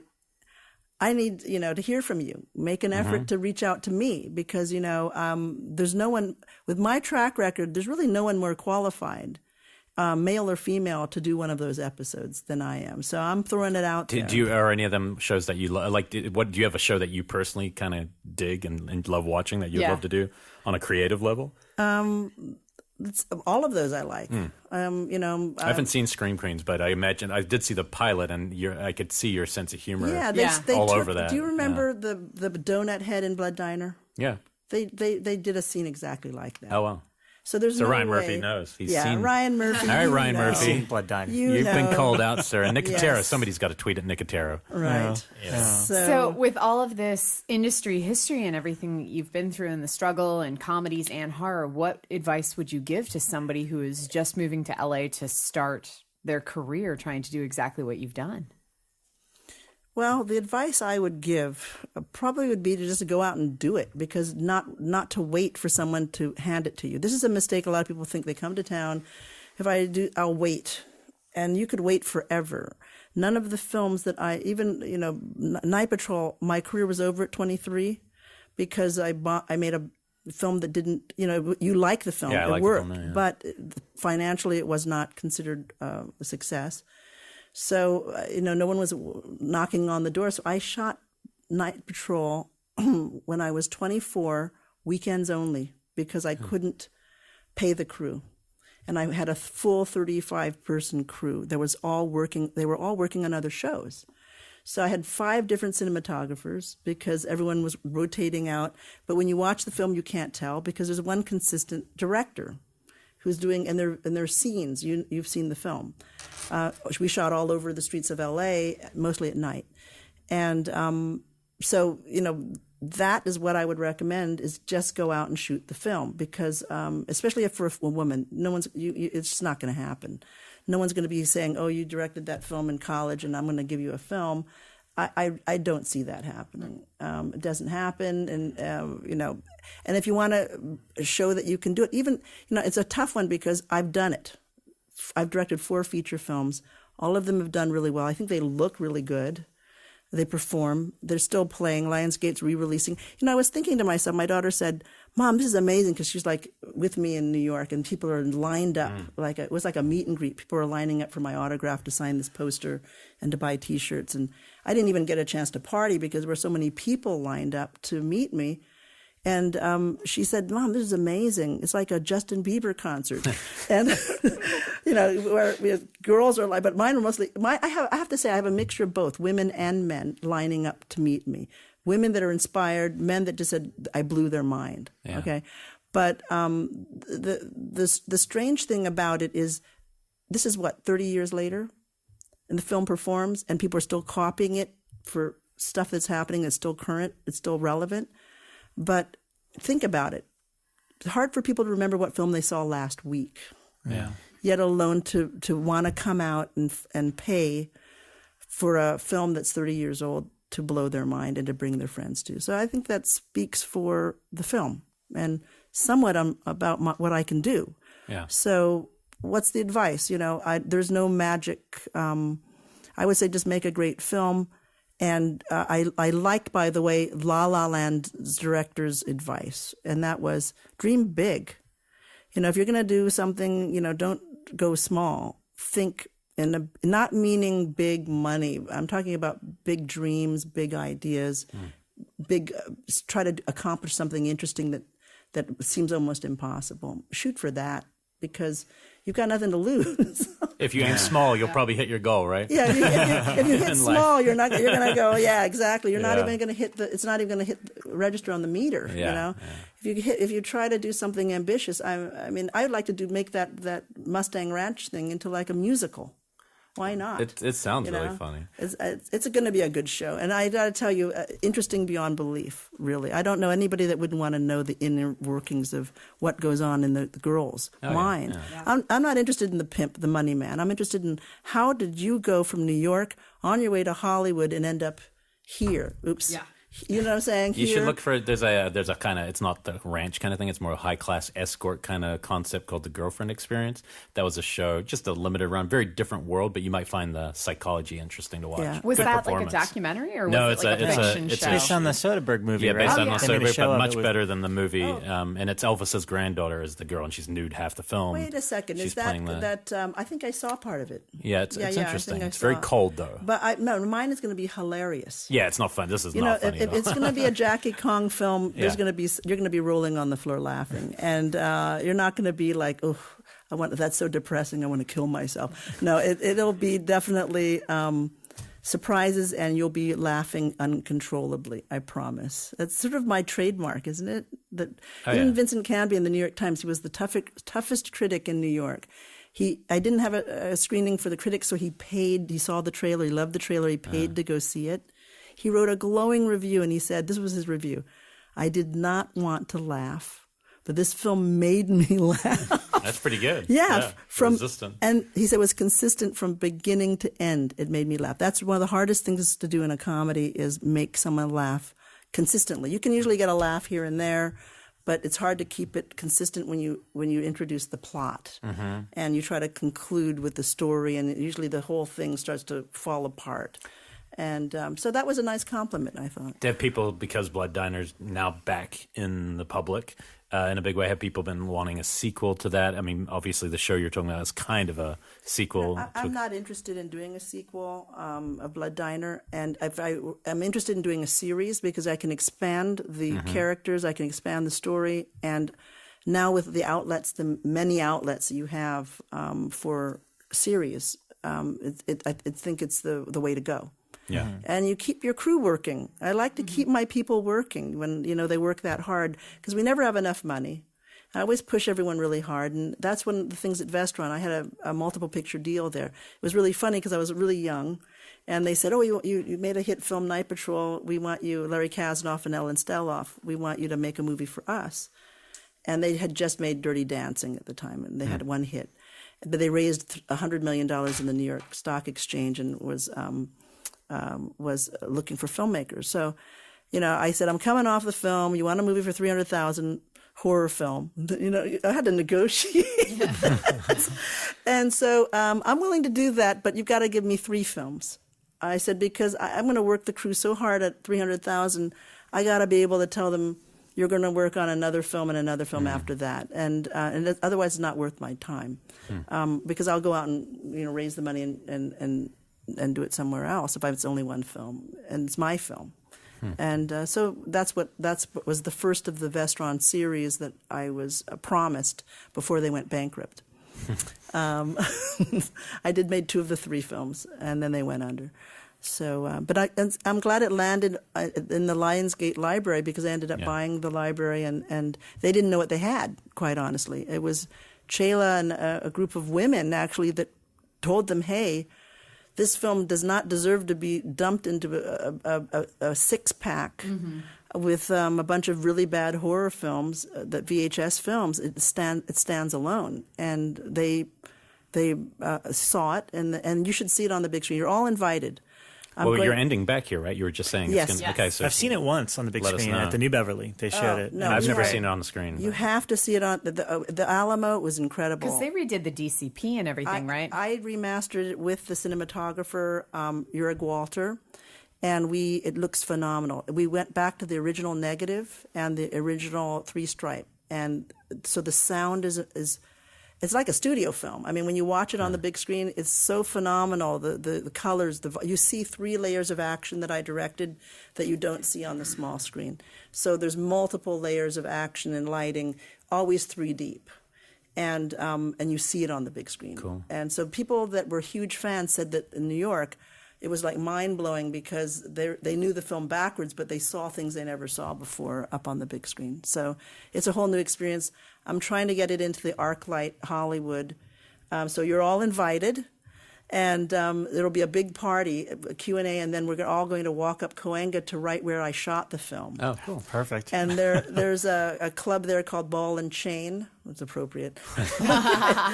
At that, we're going to take over 3 storefronts, and each one's going to have a different theme. And I'll have Shitar on the counter on one, which is sort of like a Clockwork Orange kind of white motif. And then the other area, I'm going to have the DJ Pervola, who has done this. I know Pervola. Yeah, do you know him? I know him. Yes, he's done a mix of the soundtrack, the dialogue, and dance music.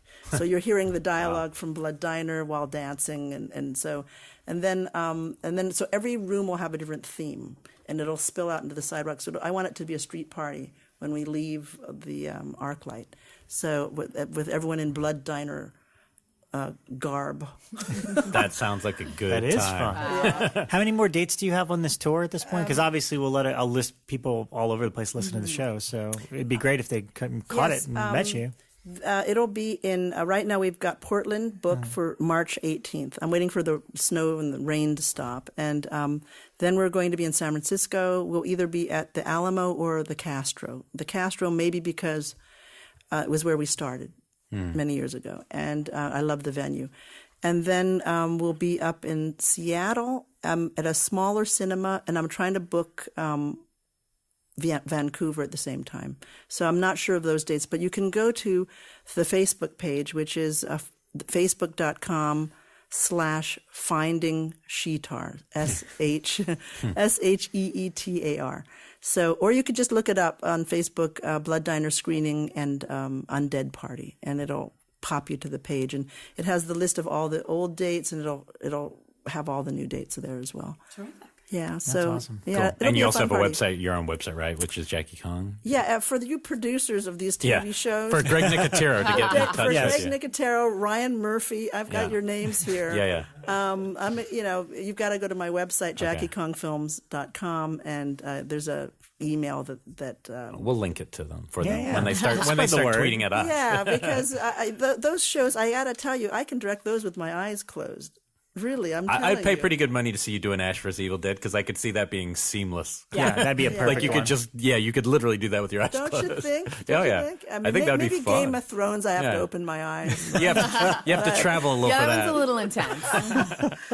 But it's my cup of tea, Ash vs. Evil Dead. Even Walking Dead I can do. Yeah. And so I'm just throwing that out there because, we ask where there's this opportunity for women. When I get my show going, and I've been pushing hard to do that, and I've got, actually I have one other project I'm working on, a film called Lost in Vietnam, which I've gotten the script over to Stephen Yeun from Walking Dead. Yeah. Glenn. I figure Glenn is not on the show anymore. Spoiler. So I want him to do a comedy. I think he's funny. So it's about funny. It's about a guy and his buddy that go to Vietnam looking for his mother. But it's sort of like a Tropic Thunder, but with a Jackie Kong kind of twist. But Cool. So if someone wants to fund that, give me a call. That's good. It's only I think $100,000 to shoot a movie in Vietnam, like nothing. Really, in fact, and I wrote the script with two very talented writers out of San Francisco who have a comedy troupe that have won every ensemble competition. They're an Asian American comedy team.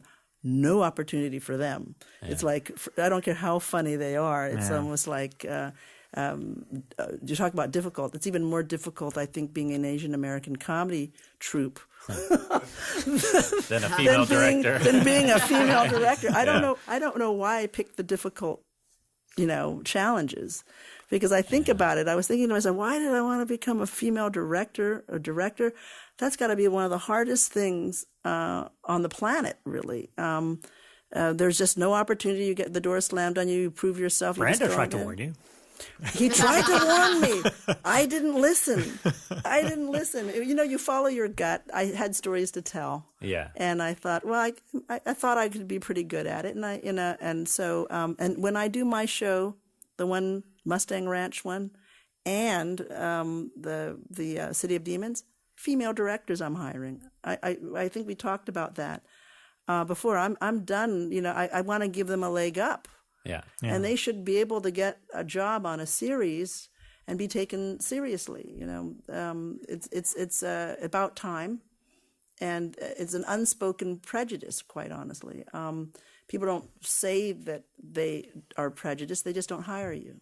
Do you see what I'm saying? So it's not something you can negotiate because it's a tough one. But I think that you fight for what you think is right, and when I'm given the opportunity to hire as a producer, because I think directors make great producers because they know what it takes to get a show done, and they are used to staying on budget. I will open that door, and I've made that a pledge even at Etheria at the when they gave me the Inspiration Award. Mm-hmm. I said I'm looking at a bunch of filmmakers out here that don't have any opportunity, that don't have a shot beyond the film festival circuit, and which is fine, but it is an industry, and it should be there should be some equality on some level. Well, sometimes highly qualified women lose out to a big job to dumb white men. It's happened, and it's happening. It's happening in one day from here. So I can't think of when else it's happened. It really that upsets me too, because I feel like it set the women's movement back like 50 years. The one thing we can all take is that it's going to fire everyone up, and 4 years from now you'll never be able to put it out. That's my feeling. Is the flame that it will ignite. Taking my daughter to a march on Saturday. Yeah. Oh, perfect. Yeah. A lot of people are going marching who would be sitting at home otherwise. I would never dream, but I'm taking my 4-year-old The one thing you can take with me. away is, try to bottle that and And it also endure 4 killed years. a lot of projects, by the way. I was reading that there was in anticipation of her winning. Right. There were a lot of shows about women, in shows. I mean, series. Yeah, I actually believe that. Yeah. And they got killed the minute that happened. So it was like, It was a shock, quite honestly. But you're right. It's hopefully going to fire everybody up. I have to believe that. Well, you know what bothers me, and I posted it on my Facebook. If anyone wants to go to For Jackie Kong on Facebook, you'll see. I posted John Lewis's listing there, and I don't want to get political here, but I'm going to say, when is it a democracy when you win by 3 million people and you still don't win? You tell people your vote counts. When does it count? Yeah. Exactly. 3 million is the population of the country I'm from growing up. It's 4 now, but New Zealand's was always about 3 million. So when I hear that number, I'm always like, so that'd be like the entire country voted for the same person, which it's kind of insane. Well, the system, it's either a democracy or it's not a democracy. Yeah. Which is it? So I will end on that. No, Reining it back in here, people. Now. Well, we're wrapping up anyway, so I think it's good about to horror whatever. movies. Throw political stuff. Yeah, you know what? Go for it. Another Be film political. that influenced me when I was little was Freaks. Todd Brownings's Freaks. Oh, heck yeah. Yes. Do you remember? Oh, yeah. It was one of the things we'd take our friends to, because they'd run them at the art houses. And then we'd take our friends because they knew nothing, It's always fun. That's one thing I like about people bringing their friends to see Blood Diner on this tour, because they don't know what to expect. Yeah. And I used to do that when I was a kid, take people to Freaks. And then we would drop them off not close to their house. And they'd have to run, they'd be totally freaked out. So that you copied, because they had the guy who had to light the cigarette, who had no arms and no legs, and he had to kind of just figure out. So you just were talking about how you used somebody who also was actually playing, the body moving around. So there is a symmetry to your choice. Is there a method to my madness? I don't know. Maybe you remembered that, and you're like, it's authenticity. But it's interesting what you actually, as a filmmaker, things that you see that you realize you use. I see that I do that all the time. I don't know if as filmmakers unconsciously. Yeah. Oh yeah, I put it in the back of my mind. I say that I'm going to use. That's really good. I have to use that somewhere. And I know that Downey, for example, used to have this notepad. That was one of the reasons why he could never drive, because he was always something would come to me and start writing it down on this notepad. Mm-hmm. He always had it in the car while Uncle Jim was driving him around. Everyone had to drive him around. It's actually very smart. I'm going to start doing that so that people will start driving. Get your daughter to drive you home. And I told her, I can't wait till you can drive, because I don't want to drive in L.A. anymore. And she goes, Oh, Mom, I don't want to drive you around. That's the last thing I want to do is drive my mom around. But you'll get more work done if she drives. You know what? When I work, I don't drive. I actually, when I did Blood Diner, I stayed at a house up in the Hollywood Hills. We were shooting on the corner of Hollywood and Cahuenga, and I would just go to sleep and then come back, and they'd drive me down. And at the time I lived in Malibu, they'd send someone to drive me, because it's a waste of time driving when you're working, because you want to be working. Maximizing. Yeah. So it's like a waste of energy. So I don't drive when I'm directing. Mm-hmm. Well, we will, once we hear about the details about the LA screening for the people who live here like we do, we will post it, and we will all hopefully be there. It'll be in May. Sound like a party. I'll let you know. Okay. And it'll be very close by. It'll be in Hollywood, because that's where the whole thing happened. And then if you want to come to San Francisco, that's going to be a great party too. Portland, we have Queer Horror working with us, so at the Hollywood Theater. And so that should be a lot of fun. And we go to the Lovecraft bar. I always have an after party. I love the Lovecraft bar. Oh, you know it. Yeah. Okay. So we're all going to the Lovecraft afterwards. I like to make it into an event because nobody wants to go home after Blood Diner. It's one of those movies where everybody wants to hang out. Yeah, they want to hang out and talk about it. And finally, in Brooklyn, my daughter was with me, and I said, she was in charge of the merch table because everyone's buying T-shirts, and she made like $800. I mean, it was like amazing because everyone wanted an autograph, and she was like, "Oh, you want my mom's autograph?" And she was selling the autograph. I didn't even know you did that. I mean, it was like one of the things when Stacy took me, and she said, "We'll charge people for your autograph at this." Monsterpalooza. Yeah. I said, why would I charge them for my autograph? I didn't get that that's like an industry where they've got everyone there. And then I ran into Linda Blair, who I directed in Night Patrol. Oh, that's right. She's in there. Yeah, and she goes, Jackie, I was wondering who's that ballsy woman over there. And then she's got a line literally around the block. Yeah. For her signature. And I'm going, Linda, I said, I walked right up to her and I said, she goes, Jackie, I said, I can't believe this is like a money-making proposition here. Welcome to the convention market. Yeah. It's a big business. I didn't realize that. So now I do that when I'm on tour because people want something to remember the evening by. So we have T-shirts and posters, and I sell that poster, which I'm giving you, for like I think $50 with my signature on it. Wow. It's weird, huh? Yeah, that's cool. So that's what we're doing on the tour too. You can buy stuff, the Blu-ray with my signature, the poster. So it's a whole eye-opening experience for me to go to one of these go to a Monsterpalooza or what was the other one?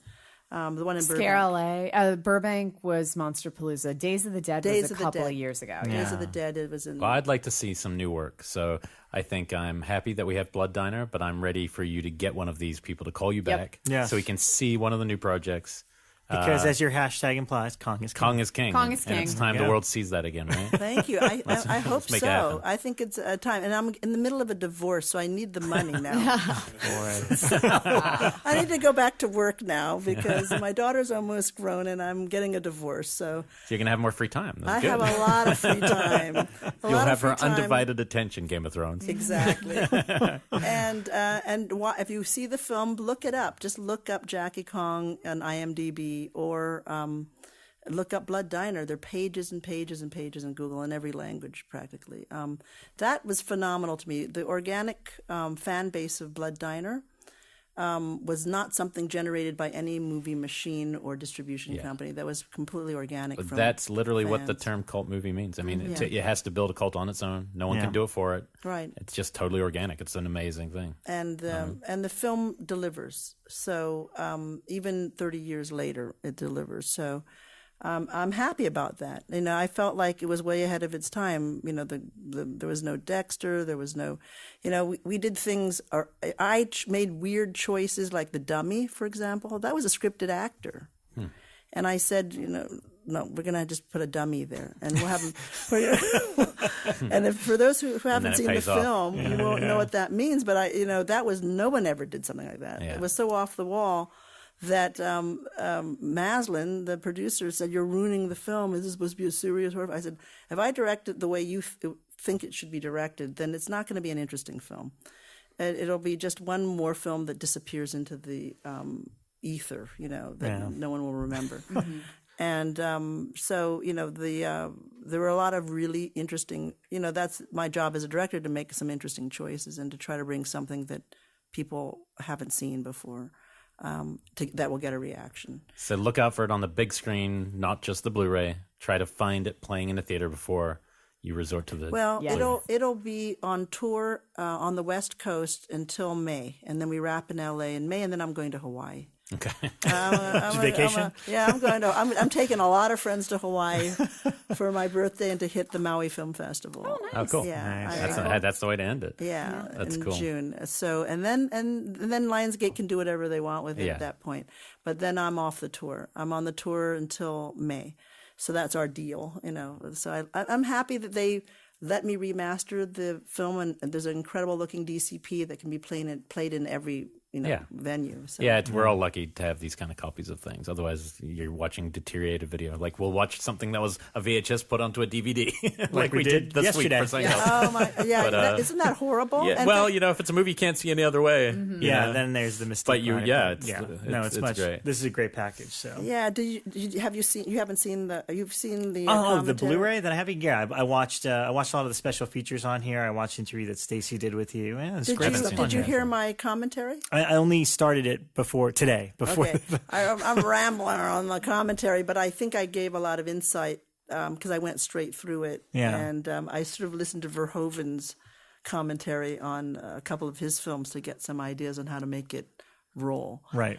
And so I think what I tried to do is give a lot of filmic insight. Yeah. As to why I did something, what you're looking at, and point out certain things that audiences would miss otherwise. So thanks for doing that today too. Yeah. It's like these insights are really great. We're lucky to get them. Oh, well, I'll come back when I get on one of these shows. Yes. We're going to take all the responsibility. Yes. We're going to be like, we got it. We got it. We did that. That's us. Just came on our show and took off from there. I will give you credit for that. Okay, good. Deal. Well, thank you so much for joining us today. I had a lot of fun. Pleasure. We'll Thank you keep so much. Everybody posted and tune in next week.